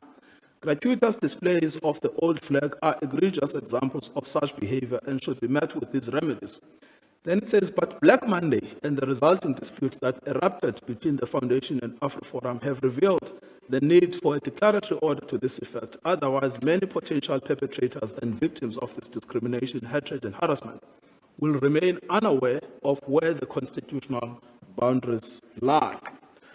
So, two things ought to be said. The first one is that it was always clear that the dispute is about gratuitous displays. Secondly, it was always clear that the display at Black Monday was a gratuitous display. The position taken by AfriForum, it was interesting, Justice Savage, because you put this question, what was the attitude that you took in relation to the litigation? And you got an evasive answer, which was characteristic of the argument we listened to this morning. At page 98, AfriForum actually answers its attitude on Black Monday protests, and it defends them. It says at paragraph 62, the Black Monday protests were a spontaneous response to the murder of Western Cape farmer Hubert Conradie. Some of the reporting on the protests missed a pivotal issue of the brutal and frequent farm murders that have been carried out across the country, and instead focused their attention on claims that some protesters were carrying the old flag. The eNCA journalist, and they accuse now this journalist, Nicholas Bauer, of tweeting the following images of people wearing the old flag and banning the new flag, while creating the false impression that they were taking part in the Black Monday protests. Then he later issued an apology. But the bottom line is that this was our protest, and it was against farm matters, and that the reporting that says some people displayed the flag is wrong, but they admit that the flag indeed was displayed.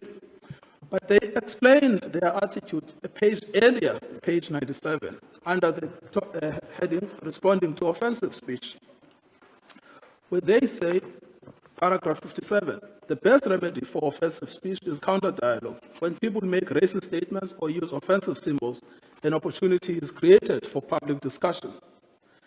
Paragraph 58, most South Africans recoiled from the old flag and openly denounced apartheid as a crime against humanity. Now, if you stop there and you ask yourself the question, what is the attitude of AfriForum on the old flag? It is not talking about its own attitude, it is talking about other people who denounced the old flag because of its association with apartheid, which was a crime against humanity. AfriForum itself does not denounce the old flag. It does not regard it as amounting to a crime, apartheid amounting to a crime against humanity. Instead, its attitude is revealed in the following sentence. Whenever anyone waves an old flag, it is an opportunity to engage that person and persuade them of the error of their ways. So that's the Coffee and the Cook sisters conversation. Paragraph 59, Mr. Hatang relates a personal story about how he felt when he heard about the old flag being waved. Now you remember that in the founding affidavit, Mr. Hatang said it reminded him as a child when he was asked in a white place, "Wat soek julle, yo K-word?" And this is how they respond to that. And it's actually quite demeaning. He says, during apartheid, the old flag was held aloft as a symbol of the past regime's power. At the time, it was seen as a constant reminder of an oppressive and a racist system. Today, the flag has largely been relegated to the dustbin of history. It is very unusual to see it displayed anywhere. On the rare occasion that the flag is displayed, it has the potential to be viewed in a new light. It can be viewed as a relic of a system that has been dismantled. In the new South Africa, we have a constitution that aims to treat everyone equally before the law and which recognizes people's inherent dignity regardless of their race. Now they talk about Mr. Hatang. The next time Mr. Hatang hears about the old flag being waved, he could use the opportunity to reflect on how far we have come as a nation. That's their attitude. So they explicitly embrace the waving of the old flag. They say that the victims of apartheid, like Mr. Hatang, must regard this as an opportunity to be engaged. And they say other people think that this is a denouncement of the crime against, of the crime of apartheid. So it's clear then that the dispute was between the Nelson Mandela Foundation and AfriForum, and the parameters of the dispute are clearly set out in the pleadings. And the argument we had today is simply a fiction of AfriForum's own imagination. We move then to the next topic. If it's clear that is what was pleaded, and the judge understood correctly what was pleaded, we look at the judgment itself. The judgment at page 404, volume 3, recognizes that the dispute is fully pleaded in relation to Black Monday itself and in relation to general displays of the flag. And that is why at paragraph 205, the first declaration is targeted at the old flag, at the old flag in relation to Black Monday.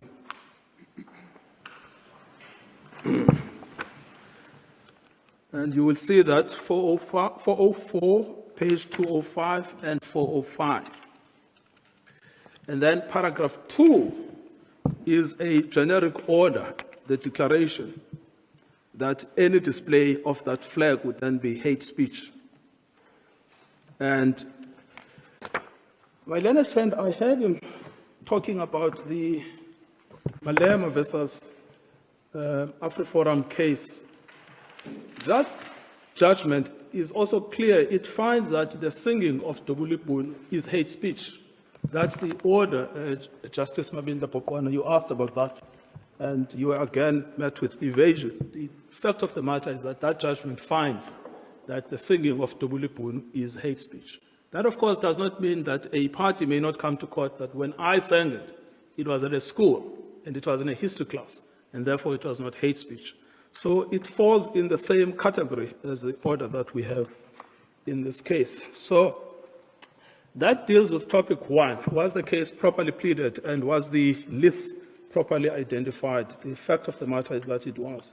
And it's true, Justice Savage, that Section 21, subsection 1 of the Act requires 2 things. The first is that an inquiry must be conducted, and clearly an inquiry was conducted. The second is once an inquiry has been conducted about a specific event, which was what transpired in this case, a declaration or a determination may then be made. And that's what happened in this case. So there's nothing really controversial there. The second question then that has to be answered is, what does this flag mean? And in this regard, the court has had various theoretical postulations about what the flag might mean in the various contexts. But what does it mean historically and contemporaneously in the context in which AfriForum used it at the Black Monday event? We have a fully reasoned judgment in the High Court, which sets out the contemporary uses of the flag and the historical uses of the flag. And perhaps it might be the right time to circulate the pack of sources which the High Court refers to, but they may be difficult to actually source.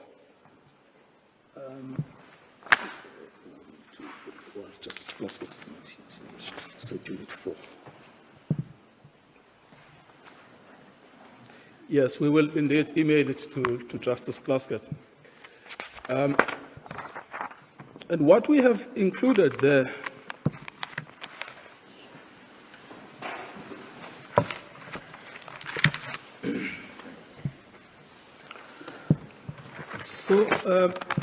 So, President, what we have included there, you will see, is the old South African Constitution, the 1961 Constitution, the tricameral Constitution of 1983, the debates when the flag was introduced in Parliament in 1926, and well as the debate when the flag was introduced in 1927, when it was finally adopted in 1927. Now, those are significant because they are fully set out in the judgment, because they make it quite clear what the historical meaning of the flag is. So there is no dispute about the historical meaning of the flag. We had initially thought that our learned friends will not enter the debate into the meaning of the flag and that the meaning would be beyond dispute. But plainly, the meaning is still disputed. It is, in fact, a form of denial speech. It's a form of denialism.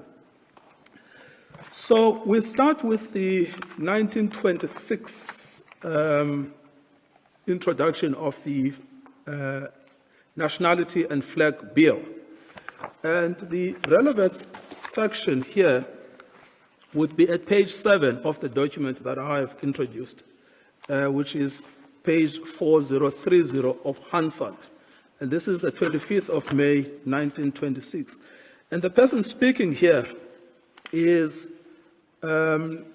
Malan, D.F. Malan, who at the time was the Minister of Interior. The brief context to this is that the National Party has entered into a coalition with the Labour Party, and they have now formed the pact government from 1923, and they have defeated the South African Party of Smuts. And what they are doing is they are introducing a new bill, and it will serve 2 purposes. The first one is to give white people of Dutch and English origin South African nationality. And we know that what accompanied that in 1927 was the total exclusion of Africans from South African nationality, because they were all regarded as natives under the Native Administration Act. So Malan is telling the world why he is introducing this bill.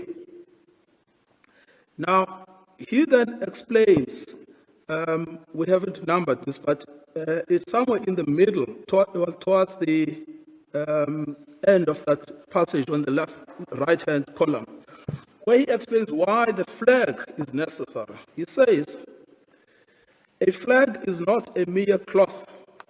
A flag symbolizes national existence. A flag is a living thing. It is a repository of national sentiment. A flag is able to create the greatest enthusiasm. A flag is able to move to tears. A flag can stir the deepest springs of action, and it can inspire to the noblest efforts. For a flag, a nation can live, for it can fight and it can die. For that reason, there is nothing in the life of a nation which is so powerful and as unifying factor whenever there are different sections composing that nation as a national flag. Now, in the following page, he explains what those different nations are at 4032 at page 8. And he explains that those nations that would be united by the flag are the Dutch speakers and the English speakers. So he is talking about how to unite white South Africans. But united against who? Will be united against the native populations of the country. So that was the first instance when the flag was introduced in 1926. It was not adopted in that instance because of the resistance by Jan Smuts. It would then come back for a second reading in May 1927. That you will find from page 16 of what I have introduced. And the clearest illustration of what this flag meant would be at page 4009, which is page 25 of the document there. And you will see this, it starts on the left column at the bottom of that page where the Minister of Interior speaks, and the following page where he continues. But basically what he explains is the following. He says, in this flag, the most characteristic feature is the cross, a red cross upon the white cross. In the flags of the world, we often have crosses, and the crosses always stand for the idea of the maintenance and the spread of Christian civilization. That has been so since the days of Constantine the Great, the first Roman emperor, who was converted to Christianity. On the eve of the great battle, which had to be decided whether Christian civilization or barbarism were to triumph, he saw in the skies, so the legend goes, a cross, and that was to him a sign of help and assistance from above and of victory. We find the same in the history of Denmark, when the first Danish king who accepted Christianity was on the eve of the decisive battle. He also saw, as the legend goes, a cross in the skies, and that also was to him a symbol of assistance from above and victory against the forces of barbarism. Then he continues there. That is also the significance of the three crosses in the Union Jack. It is always said that the Union Jack stands for righteousness, peace, and justice. Let it be so. I admit it is so. But why is this so? It is not because it is the flag of England only, but right from the beginning, these crosses have had their significance, and the significance is the maintenance and spread of Christian civilization, and it is Christian civilization that stands for righteousness, peace, and justice. So that's the English part of it. He then continues to the Dutch part. He says, that was the idea, the maintenance and spread of Christian civilization behind the landing in South Africa of the first white settlers of Van Riebeeck and his band. And that idea was expressed by him on the day he landed in a prayer which is still found in the archives of the Cape. That is the idea which animated the Dutch-speaking people in the Great Trek. That is the great lesson of the Blood River, Dingaan's Day, the maintenance and spread of Christian civilization. Then he concludes, therefore I say, if there is anything which is designed to bind the racial elements of this country in one common destiny, And these racial elements are the Dutch speakers and the English speakers. It is the idea which is expressed by the cross on the flag. As far as the backward races are concerned, now the blacks are the backward races, I think that nothing should appeal to them in the flag more than a symbol and guarantee of their upliftment and their protection than the cross. So, this is a celebration of white supremacy. And it's unashamed, and it is explicit, and it stares you in the face. Thank you.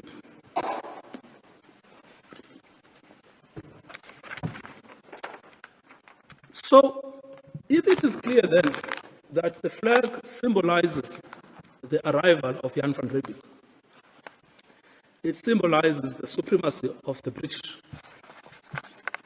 Then the question is, and they explicitly say when they introduce it, that the backward races, meaning the black people, must feel proud at their protection and their upliftment.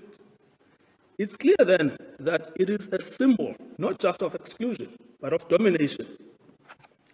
Blacks are afforded an inferior status, whites are presumed superior.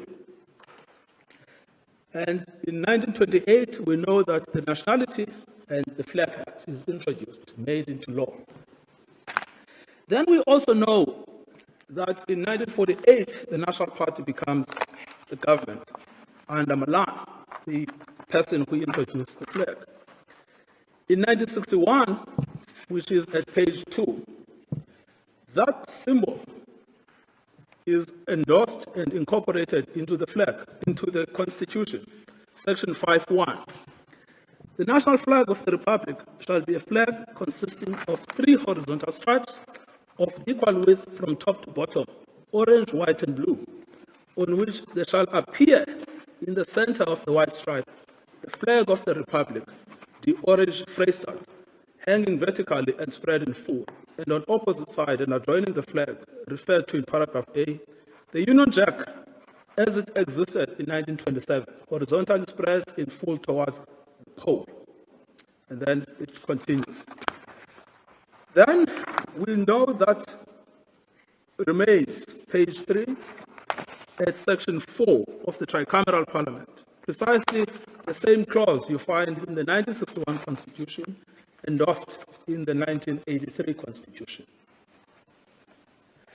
And these two always go together, citizenship and the flag, white citizenship and the flag, as symbols of white unity, symbols of white supremacy, but also symbols of domination. So, that historical context is set out in part by Justice Mojapelo, and we've now given the full context to it. That continues until it is changed. The flag goes in 1994. So the question is, what are the contemporary meanings to the flag that are outside of Section 12, outside of the proviso? What are these contemporary meanings to the flag? The only contemporary meaning to the flag that we know, not the fiction that my learned friend was arguing about, the only contemporary meaning to the flag is a yearning for the return of apartheid. It's the rejection of the constitutional system. That's the true use of this flag. That is why when white people organize a protest about farm matters, they don't talk about the criminality of the farm matters. They talk about the return of the old flag. It's the reminder of the world in which they were born. That's the true, real world we live in. Not the fictional stories of black people hosting this flag, a symbol of their own domination, using the dominant meaning. The only person who displayed this flag after the judgment was Ernest Roots. He displayed the flag on Twitter. It's the members of AfriForum who displayed the flag in total contempt of the judgment by Justice Mujapelo. So that's the world in which we live in. So in the contemporary South Africa, the flag continues to represent white domination over black bodies. But it's worse than that, because in 1973, the United Nations declared apartheid to be a crime against humanity. So it's not just an affront to the dignity of Africans, but it is also an affront to people of any race who support humanity, because this is a reminder of the crime of apartheid. My learned friend made reference to the Rome Statute published in 2002, and then he drifted along to communism, etc. This case is not about communism, it's about one flag. It's about the apartheid flag. So the contemporary meaning, I'm afraid, has not changed. It is still the domination of white races over black bodies. It is still a yearning for the return of a past which is gone, this loss of power that members of AfriForum or anyone who displayed the flag felt on Black Monday, because there is no connection between the old flag and the killing of white farmers, which is unjustified. But it continues then this role of being an affront to humanity. So anyone then who continues to display the flag today endorses the crime against humanity, endorses the attack on black dignity, and endorses the superiority of whiteness, because that flag, as Malan told us, was an embodiment, total embodiment of apartheid. So if that is true, then, that the historical meaning has not been transformed into the contemporary age, and that the flag still carries this affront to the dignity of Africans as a whole, where did the court go wrong? Because that must be the accepted and dominant meaning of the flag. I know that it's sometimes called dominant meaning, but even if one accepts dominant meaning, where do we go? So we know that we are dealing with a symbol of racism, but also we are dealing with a symbol of the crime against humanity. Under Section 10 of the Equality Act, things like this are regulated by statute. Now, I want to go there. The section as rewritten by the Constitutional Court, we've cited this at paragraph 37 of our heads of argument. It reads as follows: subject to the proviso in Section 12, no person may publish, propagate, advocate, or communicate words based on one or more of the prohibited grounds against any person that could reasonably be construed to demonstrate a clear intention to be harmful or to incite harm and to propagate or promote or propagate hatred. And prohibited grounds they obviously include race. And the proviso in Section 12 is the exclusion: artistic creativity, academic and scientific inquiry, fair and accurate reporting. So those are all excluded from the reach of Section 10. And the Constitutional Court has gone through this first element, harmfulness or incitement to harm. Now, and the adjective harmful means causing or tending to cause harm or injurious. And how is that to be experienced in practice? We know that, we cite this at paragraph 42. We know the two judgments that deal with this. First is the Kumalo judgment by Justice Sutherland, which has been endorsed with approval in the Kolane judgment. This is how harm may manifest it. Firstly, people outside of the target group may be encouraged by the speech to shun, denigrate, and abuse the target group. So the target group in this case of the display of the South African old flag are black people. But there may also be white people that may be encouraged to shun, denigrate, and abuse the target group. And so that's the first way in which we know that speech or a display causes harm. We've cited this at paragraph 42.1. It's the members of, not of the targeted group, but members of the, I would say, favored group. Then there is an impact on people inside of the target group. What impact will this have on them? And the test is they will not only experience alienation, isolation, intimidation, and degradation, they will also feel resentment, fear, or want to avoid or even retaliate against the group from which the speaker comes. Imagine the feeling of those black people that were, because there were some black people that were in the Black Monday. Then the third element is harm in general to social cohesion, which may be caused by the reaction of the members of the target group and the reaction of the members who are not in the target group. And they say this, in turn, will undermine the nation-building project, it will undermine the goals of the Constitution. So that is how harm is to be measured. So on point one, plainly, the flag excludes or encourages believers in white supremacy to exclude, deride, shun, denigrate, or abuse members of the target group. Or at the very least, it encourages discrimination against them, or it encourages hostility against them. Number two, it impairs the dignity, the emotional, the psychological well-being, the self-worth, and the sense of acceptance of members of the target group. In other words, it has these effects on African people. It also undermines national unity, because there are many white people that are quite frankly offended by AfriForum and its antics. So in that sense, it undermines national unity, it undermines reconciliation, it undermines social cohesion, all of which are goals in the Constitution. So we say that in paragraph 44, where we conclude that given the meaning that we have given, the historical and the contemporary meaning, the case was clearly, the display was clearly a harmful display. And there is no serious case made that there was no intention, and intention in any event would be irrelevant because the test is an objective one.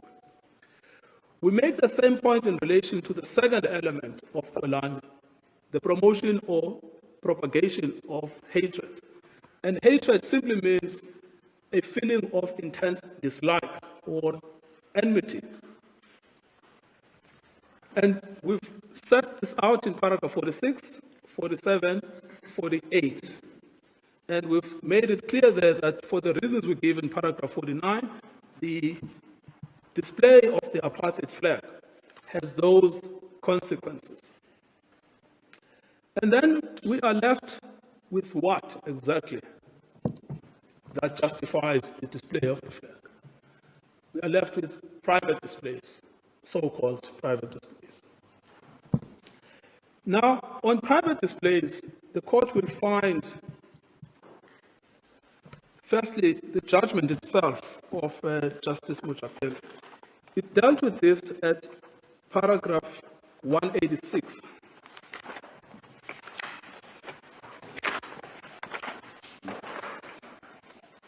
.398.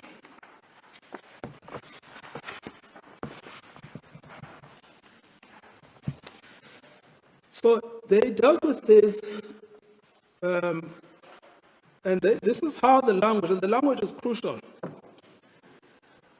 The question of display of the old flag in private spaces was argued briefly. So again, the language there, it's a display in a private space.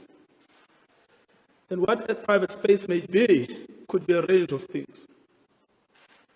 It could be a school, maybe a private school. It could be a church, that is a private church. It could be a home, that is a private home. But the issue is a display. Then he explains why he finds that a display in a private space should also be covered under the hate speech provision. He says Despite years of apartheid rule, the lives of various races in South Africa have never been compartmentalized. He is right. Apartheid was not about division. It was impossible to divide the country. Apartheid was about subjugation. That was the impracticality that apartheid rule sought, but never achieved. There is therefore hardly any space which is private to the one race to the exclusion of the other, especially in modern-day South Africa. Thus, displaying the old flag in private spaces like homes and schools is equally unacceptably offensive and hurtful, as black people are invariably employed and exposed in other ways to such spaces. So an employer is a private space, but the display of the flag is hurtful to black employees. Then he says the display in such spaces also constitutes hate speech under the Equality Act, as it ostensibly demonstrates an intention to be harmful or incite harm and promote and propagate hatred by propagating to others, including children, that apartheid and how it treated black people was acceptable. If we can focus on children for a moment, if your leadership, if the court finds that so-called private displays are acceptable, and if it accepts the meaning we ascribe to the flag, what this means is that there are certain people in this country that are allowed to raise their children to be racist. But that is completely against the ethos of the Constitution, because the obligation of the courts is to eradicate racism, not to mollycoddle racists. So the Constitution does not envisage a universe in which a parent can raise their child to be racist. It's harmful to the child.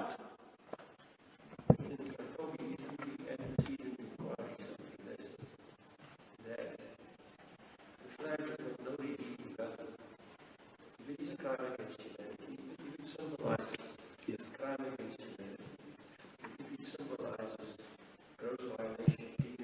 Yes. What else is there? Yes. Section 12. Yes. Indeed. And in fact, that does go into the other point about case versus Minister of Safety and Security, which was a case about pornography. Because my learned friend uses case to show that the law does not impact on your private space. But case is about your own consumption of pornography. You can consume pornography, nobody will do anything about it. But you cannot expose a child to pornography, even under case. That's outlawed. And so, if he's going to use case actually is against him. And you may not expose another person to your own pornographic consumption. Yes. Yes.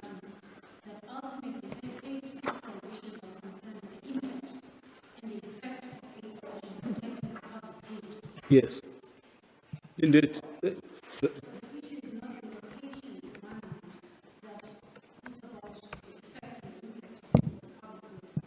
Yes, indeed. And if the test is met, the Kolana test, then it does not make a difference that there is a display in a private space in a school. There is a teacher who is celebrating white supremacy. Or there is a display in a church. There is a priest who is celebrating white supremacy. If the test is met, in other words, the impact on the target group, then it would still be hate speech. We see this actually in paragraph 116 of the Kolani judgment itself.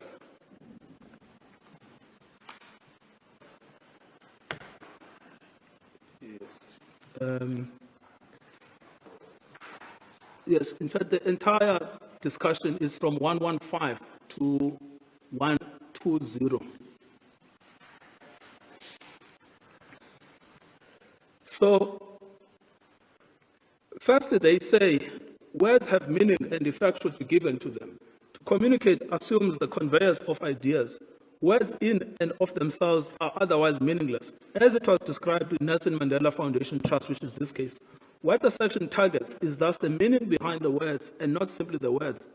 I'm in agreement with that court's view that the interpretation of the words includes speech, ideas, ideologies, beliefs, meaning, instructions, and so forth, affords this term a sensible and reasonable interpretation that is constitutionally compliant. And then it continues at paragraph 116. Then in the second sentence, that's the point I wanted to make. But communicate, in terms of section 10.1, plainly requires that the speaker transmits words to a third party. There must be communication, the transmission of information. So the key is this display to a third party? And then the concepts promote and propagate, it goes on about private. Then they say that excludes private conversations. Now, here I must make one point clear. Most hate speech cases have been private conversations. A white person calls a black person a bobeyan, or a white person calls a black person with a K word in a private conversations. It could never have been within the contemplation of the law that those communications, simply because they happen in an outlying area without the glare of the public view, would not be included within the hate speech provisions. In fact, there is a stronger jurisprudential reason why those communications ought to be regulated by hate speech. So private conversations in this context of paragraph 116 ought to be given a narrow interpretation, maybe the self-consumption that was in case, but it could never be given an overly broad construction so that it excludes within its reach these examples of hate speech. The case from the Eastern Cape, Galeba versus Hasselman, case of a magistrate who called the black person a babayan.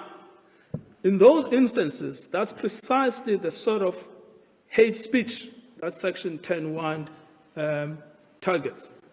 So to come back to the principled issue, it's quite plain that if the test in Kolane is met and there is communication to a third party, even if that takes place in a private space, in other words, not in a governmental building or not in an open space, it would be met by Section 10. And in any event, paragraph 116, to the extent that it can be read to exclude all private communication, regardless of context, it must be narrowly construed. And if you look at this case, Kolane, that was a report published in a newspaper. It was a public issue. And therefore, these paragraphs, if my learned friends are right, have to be understood as being no more than obiter.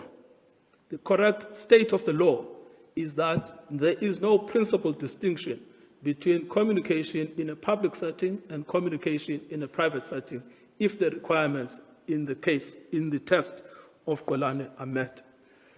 So, if the meaning is what I have proposed, and if public or private displays have the impact that I have described to the court, what is left of this case then? What is left are these arguments about ripeness, about mootness, but I've shown on the facts that the case was before the court, it was properly pleaded, it was answered by AfriForum to try and justify the continued use of flare. My learned friend, Mr. Trengo, will take the court through the analysis of the statute on this issue about the so-called powers of the Equality Court. I have no further submissions unless more. Thank you. Thank you, Justice.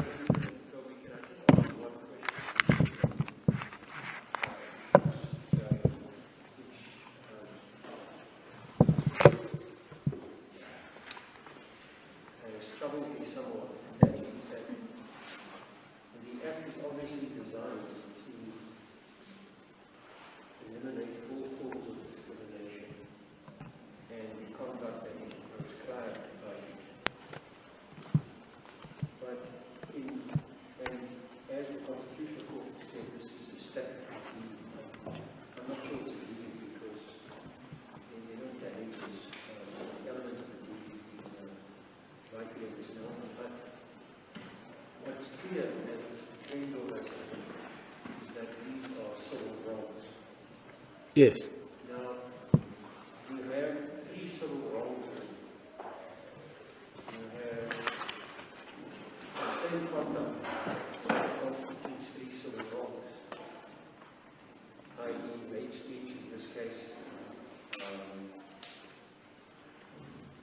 harassment, and unfair Discrimination. Yes. And I was intrigued because the Constitutional Court, if ever there was a case of clear unfair discrimination, it was Banal. Yet the court only made a declaratory order under Section 10. Yes. What are your submissions as regards the fact that the same conduct covers all three wrongs? And is it then competent for the court, the equality court, to have an answer from all three and granted an order in terms of all three? Yes, I can't remember now on Kolane, because I ran the case for the Human Rights Commission. I can't remember whether we made submissions on discrimination or whether we confined ourselves to hate speech, but that's the nature of the animal, I guess. On this main question, Justice Skippers, if you look at Section 21(1), this is how it's framed. The Equality Court, before which proceedings are instituted in terms of or under this Act, must hold an inquiry in the prescribed manner and determine whether unfair discrimination, hate speech, or harassment, as the case may be, has taken place as alleged. So it looks like there is no limitation that if all three have taken place, the court can make a determination along those lines. And if you look at after they have held an inquiry, which is Section 21(2), and the orders, the Act simply says they may make an appropriate order in the circumstances. And then there is a range of suggested orders. But their qualification to their powers is appropriateness. So as long as they've made an inquiry, they can decide discrimination, hate speech, harassment, and thereafter anything that is appropriate. So it does not appear that there was anything statutorily inaccurate, but in the way in which Justice Mojapelo dealt with this, in finding that contemporaneously, the same conduct produced hate speech, harassment, and discrimination. Yes, I'm told that we must ask for costs. Indeed. Thank you. What is the message that people send to others when they wave the old flag at public gatherings? That is the question. And there's no doubt that what their conduct signifies, not the flag, their conduct, what their conduct signifies is that they celebrate and yearn for the days of apartheid. That is what their conduct signifies. It's unambiguous. Oh, for the good old days of apartheid, when black people were treated as second-class citizens. It expresses a nostalgia for the good old days of apartheid. That is what it does. And it is utterly demeaning of black people to say, oh, for the days when only white people were recognized as first-class citizens and black people were relegated to an inferior role of second-class citizens. That is what the message is by anybody who displays that white flag gratuitously, not for the 101 other legitimate reasons, but gratuitously waves that flag at a rally.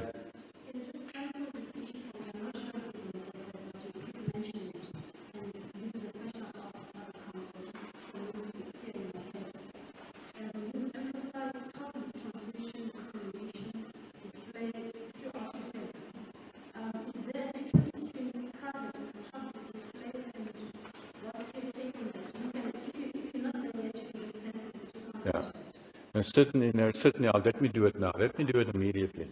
Because we address public display simply because on the facts of this case, this was a case of public display, and it seems to us that it ought to be uncontroversial that the public display of the old flag constitutes hate speech. And that is why we confined our submissions to public displays of the flag, only because the facts of this case concerned public display of the flag. What about the general order number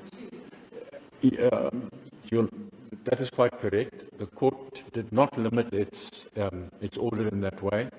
Our learned friend argued then and justifies today why private displays should similarly constitute hate speech. And we accept that that is so. We can't imagine that it can be suggested that, as the examples he mentioned, where a one-on-one racial insult should not constitute hate speech. After all, it constitutes crimen injuria. If the common law should prohibit it, why would the act designed to protect against exactly that kind of demeaning conduct, why would the act not also control that conduct? So we submit with respect to our learned friends that that is the proper interpretation. There might be fine lines to be drawn in the private domain. I can imagine if a group of racists want to get together and put on white hoods and talk to one another in racist terms, then it might be different. But in any circumstances where the flag is used, where the flag is communicated to other people who do not form part of your meeting or your consensus, that would constitute hate speech even though it occurs in private. So our emphasis on public displays must not be understood to suggest that we contend that a display in private does not constitute hate speech. It merely means that we confine ourselves to the facts of this case, and for that reason didn't address it.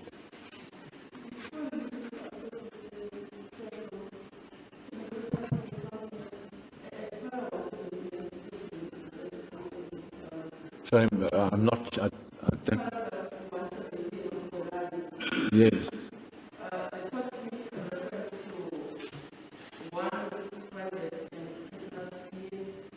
Yes.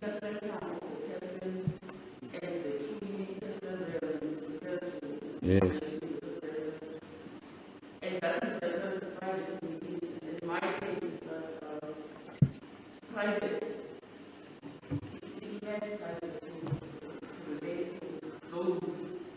Yeah.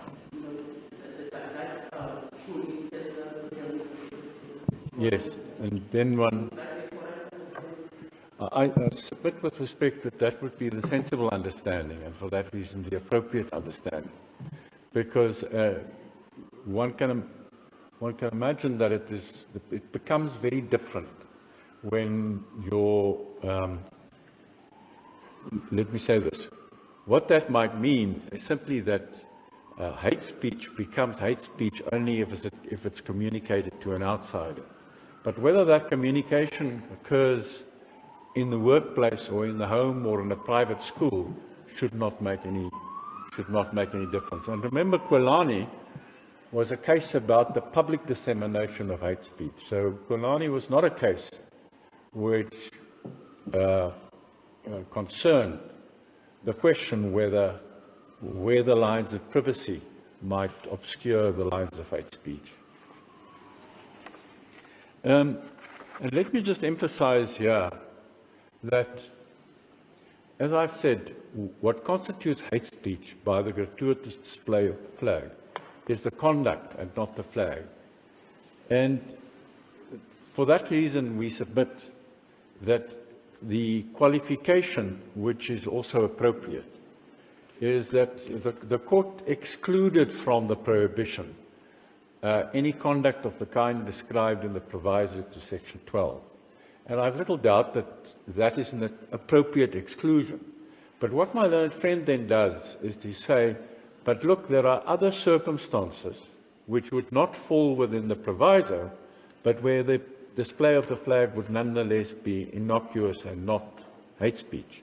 And for that reason, we would submit that to cater for the gaps within the proviso of Section 12, that it is better to make the prohibition subject to a proviso which excludes functional displays of the flag. In other words, or to limit the prohibition to gratuitous displays of the flag, where there's no other functional purpose to it.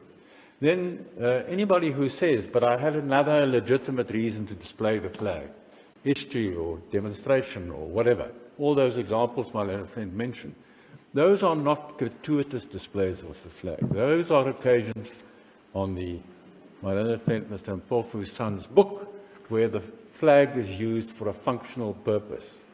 even if the cover of the book does not fall under the proviso, it would still be excluded. It doesn't constitute hate speech because the flag is used for some other purpose.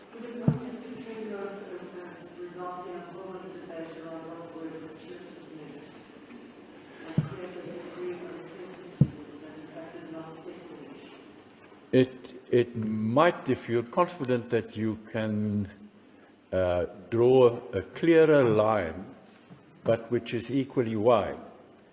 I submit with respect that the language in the proviso is also open to debate. And gratuitous simply means without function. So it shouldn't be too difficult, and what it does is to conceptually capture what the exclusion should be. And that is to say, if you have a purpose in doing it, then you may do it. But if you don't have another legitimate purpose and you merely wave the flag in public, then that is when you send a racist message.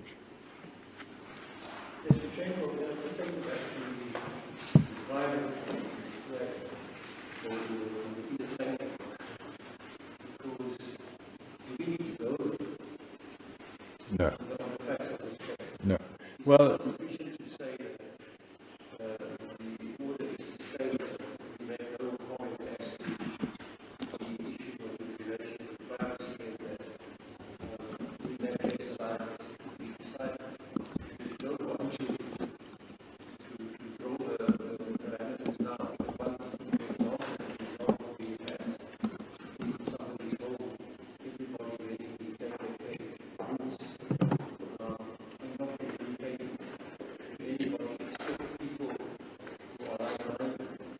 no. No, that is so. Let me just say that it would be perfectly legitimate and appropriate for you to say this is a case about public display, and I address the implications of public display. You will then have to deal with the fact that the High Court order doesn't qualify display. It simply speaks of display. But if you were to say that display must be understood for purposes of this case to be public display, whilst leaving private display for another day, that would be a perfectly legitimate and appropriate response to this case.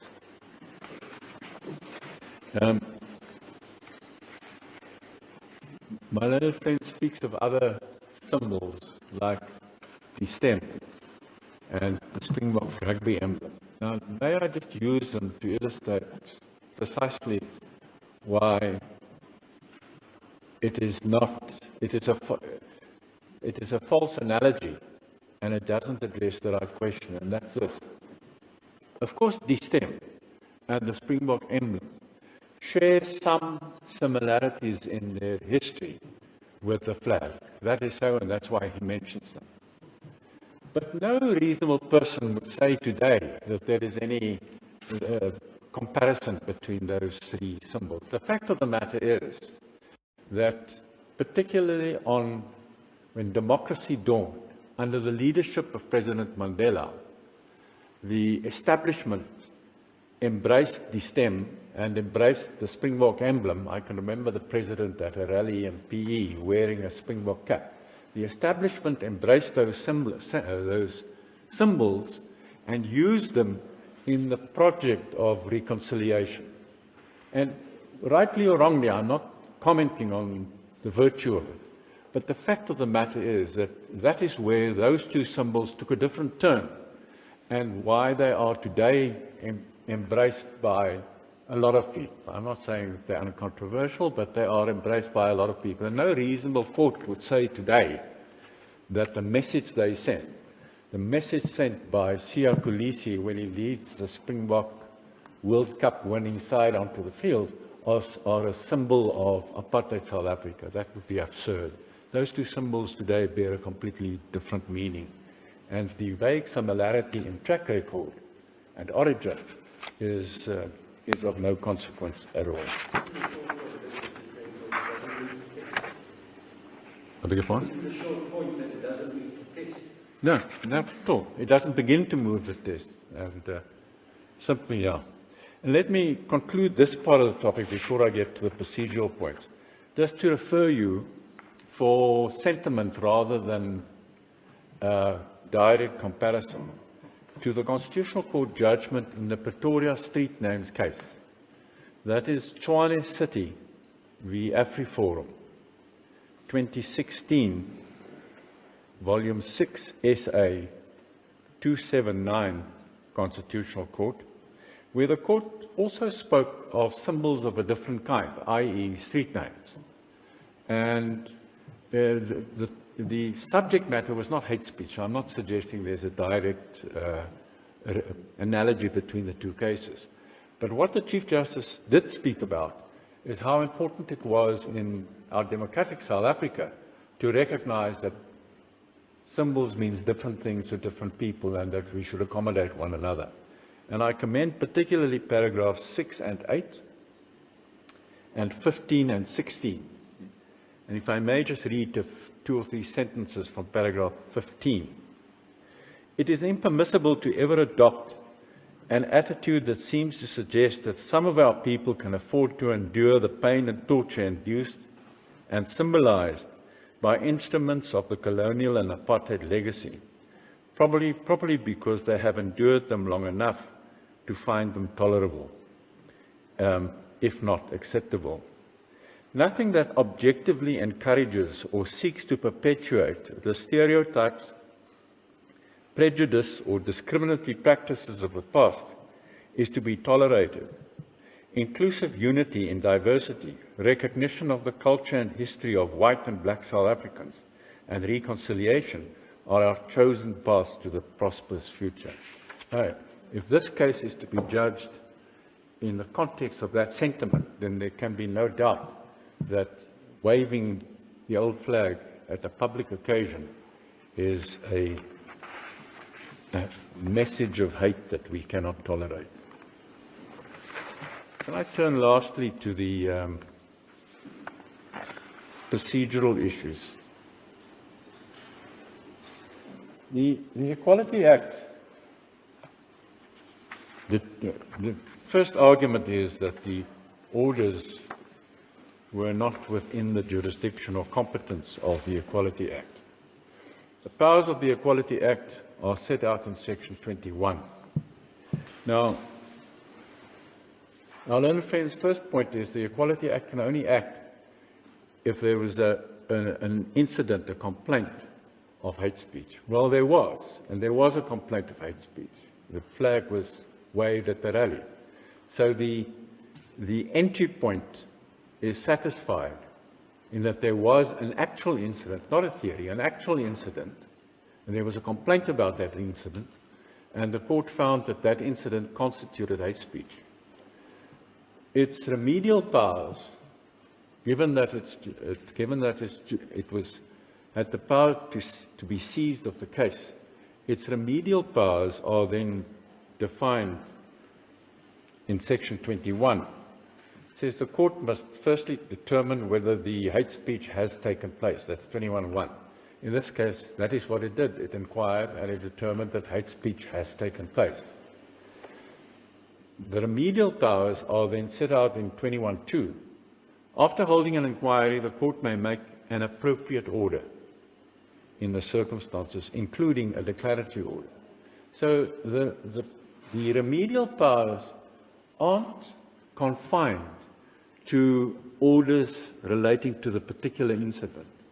The remedial powers are open-ended, an appropriate order in the circumstances of the case, which may include a declaratory order. And what's more, if you want to understand better what that appropriate order might be, also bear in mind that in the previous section, Section 20, the Act confers the wide standing to litigants as in the same terms as the Constitution does. In other words, it makes it clear that people like the Foundation or the Human Rights Commission can come to court in the public interest.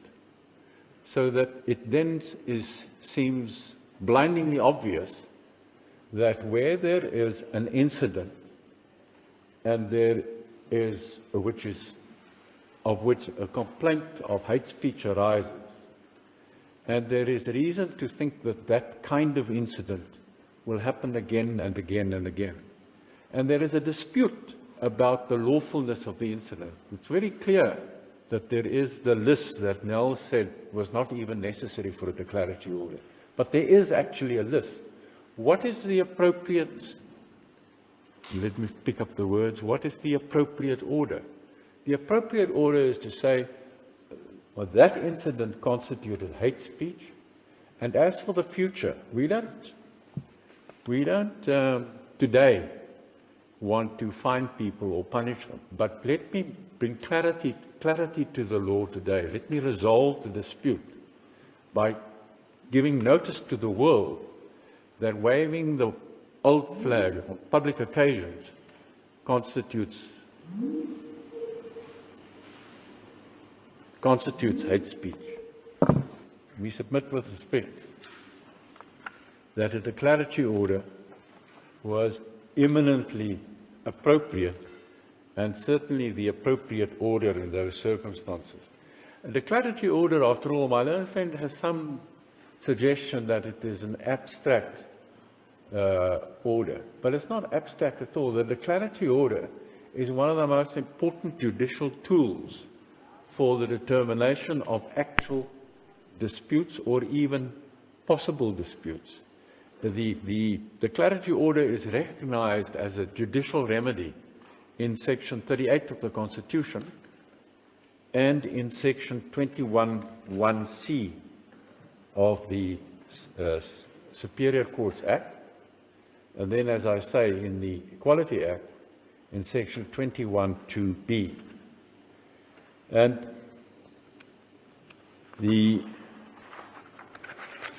Justice Schippers made the point that ex parte nil judgment of this court made it clear that the court was competent to grant a declaratory order, even when there was no live dispute. The question whether there is a live dispute is a relevant question in deciding to exercise the court's power to grant a declaratory order. But now, and the jurisprudence since then, have recognized that there are occasions when it is appropriate to grant a declaratory order to clarify the law, even when there is no live dispute. And may I just, in that regard, on the development since ex parte nil, there's a very useful judgment of the full bench of the Gauteng Court, North Gauteng Court, which traced the law of the jurisprudence of this court on declaratory orders. In the case of Minister of Finance v. Oak Bay, in 2018, Volume 3 SA 515, paragraphs 51 to 62. But we don't, for purposes of our case today, we don't even need to debate those subtleties, because there was an actual event, an actual transgression, and there was an actual dispute. So any sincere civil rights organization would urge you to resolve the ambiguity in the law and not attempt to defeat your attempt to do so. We submit that it is eminently suitable and appropriate that you should resolve the uncertainty about the lawfulness of gratuitously displaying the old flag at public events. Those are our submissions. Thank you. What you say about the proposition that I put to Mr. Kotobi that regards the different, I don't know where notice in the way of argument to ask for the violation of Section 10. Yeah. I was hoping you wouldn't ask me the other question. Now, with respect, with deference to the High Court, the Equality Act caters for various species of wrongful discrimination. The most common form of wrongful discrimination is treating people in different ways based on a prohibited ground. Another species of discrimination is to demean people by hate speech on prohibited grounds. But there are different species of the same genus, and we submit that it's appropriate to identify the particular species of transgression and to deal with the case as such. And in this case, the appropriate species is hate speech, even though it might arguably also form some other form of unfair discrimination. Because I suppose in the criminal context, if the man would be referred to EDP, the accused in that case would say undue strict or more correctly a duplication of conviction. Yeah, no. From the same conduct. Yeah, no, I don't know if one can say that. You cannot really say that in the case here of a statutory wrong. Yeah. Yeah, one would also suggest that although we're not in the domain of criminal law, these are statutory wrongs. But the same reason why we don't permit a multiplicity of convictions for the same conduct, the same principle would probably also guide us in the application of the law on civil wrongs. People shouldn't suffer 2 civil convictions for the same conduct. Thank you.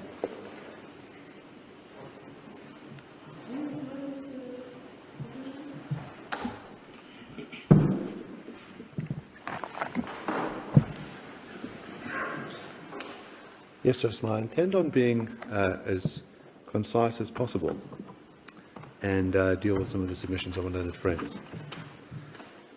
Firstly, I'd like to address the alteration of facts that appears from my learned friend for the Nelson Mandela Foundation.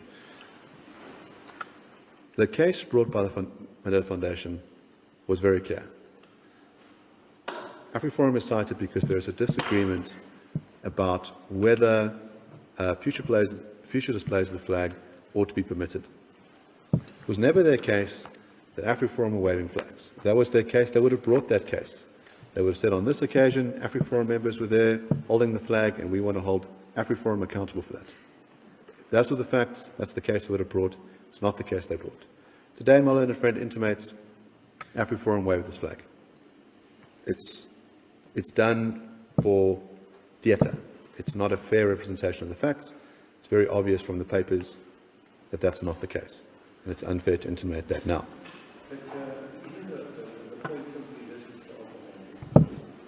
Springbok has submitted, is that there was a dispute. Somebody waved the flag. And when you look at the broad standing provisions in Section 20, could either the Nelson Mandela Foundation or the Human Rights Commission have approached the Equality Court of the Territory? Yes, they could have. No, here's the difficulty. The difficulty is, of course, to say someone waved a flag. I'm not going to cite them. I'm going to cite you because you think there's a free speech right. There's a problem with that. In other words, ordinarily when we think one makes a complaint, one complains against the person performing the conduct. That's a list between those parties. Yes, but on the facts of this case, as I understand Mr. Skakovi's argument, is that there was, in fact, part of the factual matrix was this debate. And AfriForum said, well, as far as we can see, this is expression. And Nelson Mandela Foundation took the contrary view and said it was hate speech. And that is why we come to the Equality Court. And it's why it's powers, given the fact that given statutory power to grant a declaratory order as to whether or not conduct constitutes hate speech, what is the problem? So one of the questions might be this. Imagine that there are 2 rivaling academics who take a view about whether a particular symbol ought to be banned. Could they approach the Equality Court and say, the 2 of us disagree about whether the symbol should be banned? We'd like you to pronounce on it. Now, I would think in that situation, doesn't exist as a private entity. It's a constitutionally established institution. It serves the public interest. Why could it not approach the court? even though it was not, strictly speaking, party to what had happened at the display. If somebody, for example, makes a report to the Human Rights Commission and say, I've been offended by this display, is the Human Rights Commission not entitled to approach the Parliament for a declaratory order? Yes, they can, and so they can act. Well, let me explain it. In such an instance, what will happen is that someone will go to the Human Rights Commission and they'll say, Party X violated my rights. The Human Rights Commission can then either lay a complaint in its own name or on behalf of that person. And they won't do it in the abstract. They will summon that person to court and they'll say, you performed this action. We submit that that's an act of hate speech. So I'm not questioning the locus of the Human Rights Commission. Of course they have the right to bring cases, but they bring them in relation to particular incidents and they bring them against the party that performed the incident. Assuming that the song that you complained about, the individual song, is sung with a rival political party, and the political party is known, right? And you feel that it's harmful, but you can't identify the individual side of the group that sang the song. Can a forum come to the court? Well, there's a distinction in that case. So in other words, there what happens is that AfriForum brings a case against the EFF.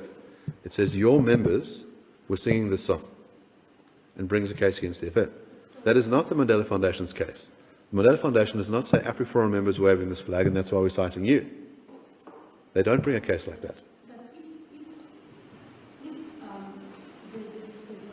flag is waved displayed at a function, similarly, if the song is sung in rally for the political party that you know, and the flag is displayed in a function that is organized by AfriForum whom we know. So why would AfriForum be entitled to approach the following court without identifying individuals who sang the song? But you're saying that in this case, the foundation can't come to the court without identifying people who actually display the flag. Where's the difference? Well, the difference is, the question is there an organization that represents those unidentified members? And so, in the two AfriForum cases that have been brought, the one which has been decided by Judge Lamont, claim is brought against the ANC as a party because it was sung at an ANC rally, and it was sung, and it was secondly against Mr. Malema, who had been singing it on many occasions. So the parties were identified. The disanalogy here is that don't have an AfriForum event with AfriForum members singing a song. What you have is, and this is not contested on the papers, Black Monday is spontaneous protests across the country about farm matters. AfriForum participates in those protests, as do many other organizations. Some of those participants, and no one makes the claim that any of those people are AfriForum members, that AfriForum condones it, or is associated with it, or anything to do with them. Some of those members display the flag. Now, it is not the Mandela Foundation's case that they get to cite AfriForum because there's a link in those members. That's not the case they brought. The reason why they cite AfriForum is they say, we have a disagreement about the law. And that's why we're citing, and we want to flesh out that disagreement in court. That's why they cite AfriForum.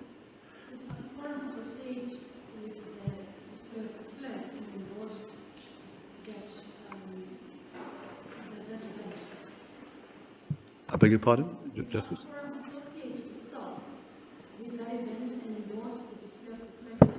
It explicitly doesn't endorse the displaying of that flag. The papers are very clear. AfriForum says, we have no love for the flag. If one of our members waves this flag, we're going to tell them to put it away. And that's their general approach for all of their rallies. In other words, they specifically don't endorse the waving of the flag.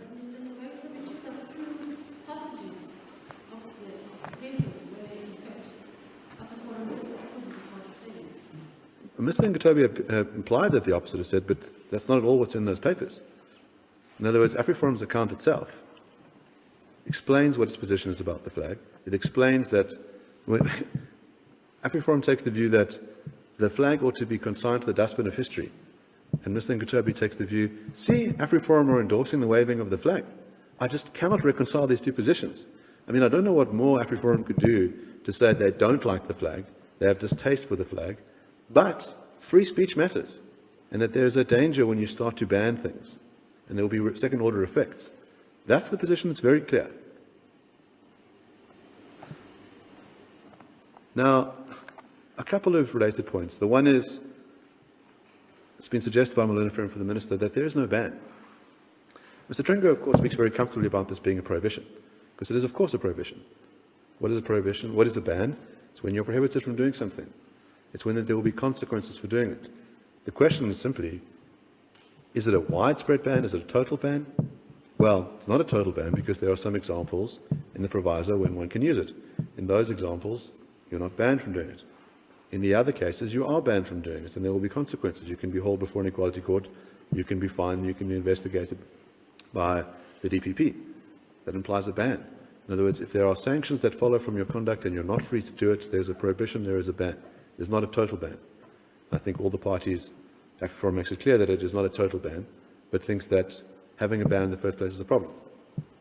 Now, my own friend for the Human Rights Commission does have a suggestion that I think maybe deserves more consideration, which is that he accepts that I've given a number of examples of displays that fall outside of the proviso, but are not gratuitous, and would be hit by the current prohibition. And in order to deal with that, says, well, those innocuous cases, those cases where it's not a racist display, those cases where it's not an endorsement of apartheid, those cases must be given protection. And the language used there, I think it's page 5 of one of the friends' heads of argument, paragraph 10. He says, our case is also confined to gratuitous public displays of the flag. A display is gratuitous if it does not serve any lawful purpose other than to celebrate our apartheid past. We accept that the old flag may be used for a variety of purposes which do not convey a racist message. Accordingly, we confine our submissions to gratuitous public displays of the flag, that is, public displays that do not serve any other purpose than to celebrate and express nostalgia for the days of apartheid. In other words, it's to limit a particular category of cases. Justice, you'd asked me earlier, are there examples where one can say this is hate speech? And this might be one of those cases, in other words, where it is very clear the particular display is a full-throated endorsement of apartheid, when it is clear that the displays are saying, we yearn for apartheid to be brought back, and we think it's a celebration of racial superiority. That's going to meet the threshold. Now, there are going to be all these other examples I give where it doesn't meet the threshold. One of the examples is Sizwe Mpofu Welsh's book, The New Apartheid, where an image of the flag, of the old South African flag, is used to denounce the current regime, to say this is still apartheid continuing. This is apartheid privatized, is the tagline of the book. Would that not be under artistic kind of expressions that are under the proviso, writing the book? Well, the question is, so this is the difficulty. Obviously, I'm not saying it is. Yes. But I'm saying is that a good example to demonstrate what you're trying to say. I would think not. There's a difficulty in that route. So my own friends also say, well, when we look at the military parade, let's just say it's theatrical and therefore it's art.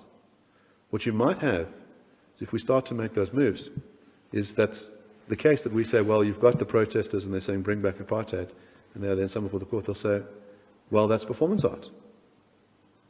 This is a performance piece, it's theatrical. We're protected, we fall under the proviso. What will happen is that all those categories will then be subsumed. So one way to deal with the problem is to say, well, a gratuitous display is one which meets the threshold.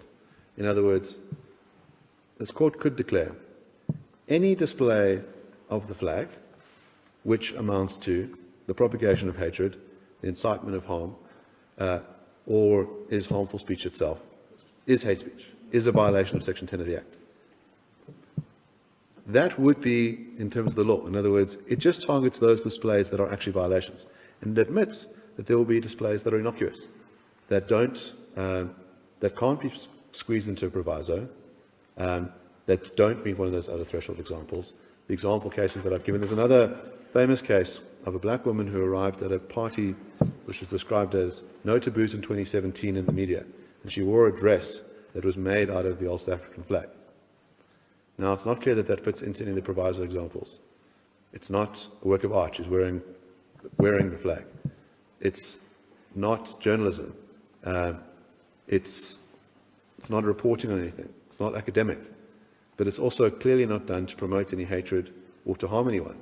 What she's doing, one could assume, is to say she's saying the flag is a taboo. and she's showing disdain for the flag. So those sorts of cases you want to be able to cater for. What we have at the moment is the blanket ban. So in other words, the assumption that all displays that can't be put into one of those proviso categories is necessarily hate speech.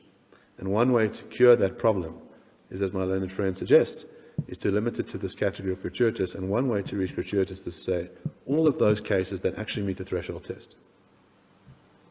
And then you can avoid all these examples that I've given. And then what will happen is that someone will come to court, someone who waves the flag, and then the question will be, well, have you done it in a way that is gratuitous? And the court can then determine it on the facts of those cases. But it can send the signal that the court wants to send, which is to say, there are clearly cases to our minds which we think are going to count as gratuitous. Here's what the threshold test is. If you meet that in your display, if you do all the things that Section 10 tells you can't do, then you have a prohibited display of the flag. And that can provide proper guidance without overstepping what the statute provides. That might be, within the powers of this court, might be a wise way of dealing with the issue.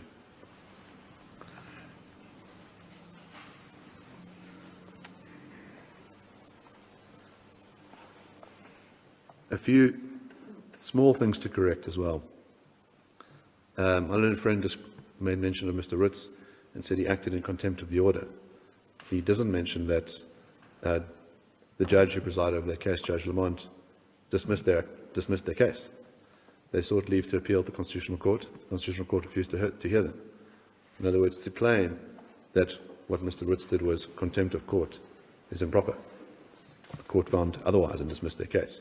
But it also shows something else, which is that what they intended on doing in that matter was to have criminal liability for someone who was not a party to the case.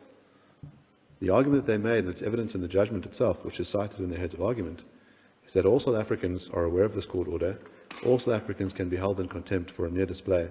And the sanction that was sought by Mr. Ngatobian court was 6 months imprisonment. This is why we are talking about bans, why we're talking about prohibitions. In other words, there will be consequences, and they're not just moral consequences, they're not just expressions of disdain. It means jail time. That's what it was sought. Now, the court dismissed that relief, but this is something to be borne in mind. In other words, the Equality Act court itself has strong powers. It can refer one to prosecution. It can hand out damages claims and fines. So because there are consequences to the display, this court must be very careful in how it crafts its judgment. It must constrain it to those cases that actually do breach the Act. And that can be determined going forward on a case-by-case basis. But the true clarity to say gratuitous displays are equivalent to propagation of hatred, the inciting of harm, and harmful speech itself. And that would be in accordance with the Act. And that avoids all of the litany of examples that I've given. I have no further submissions.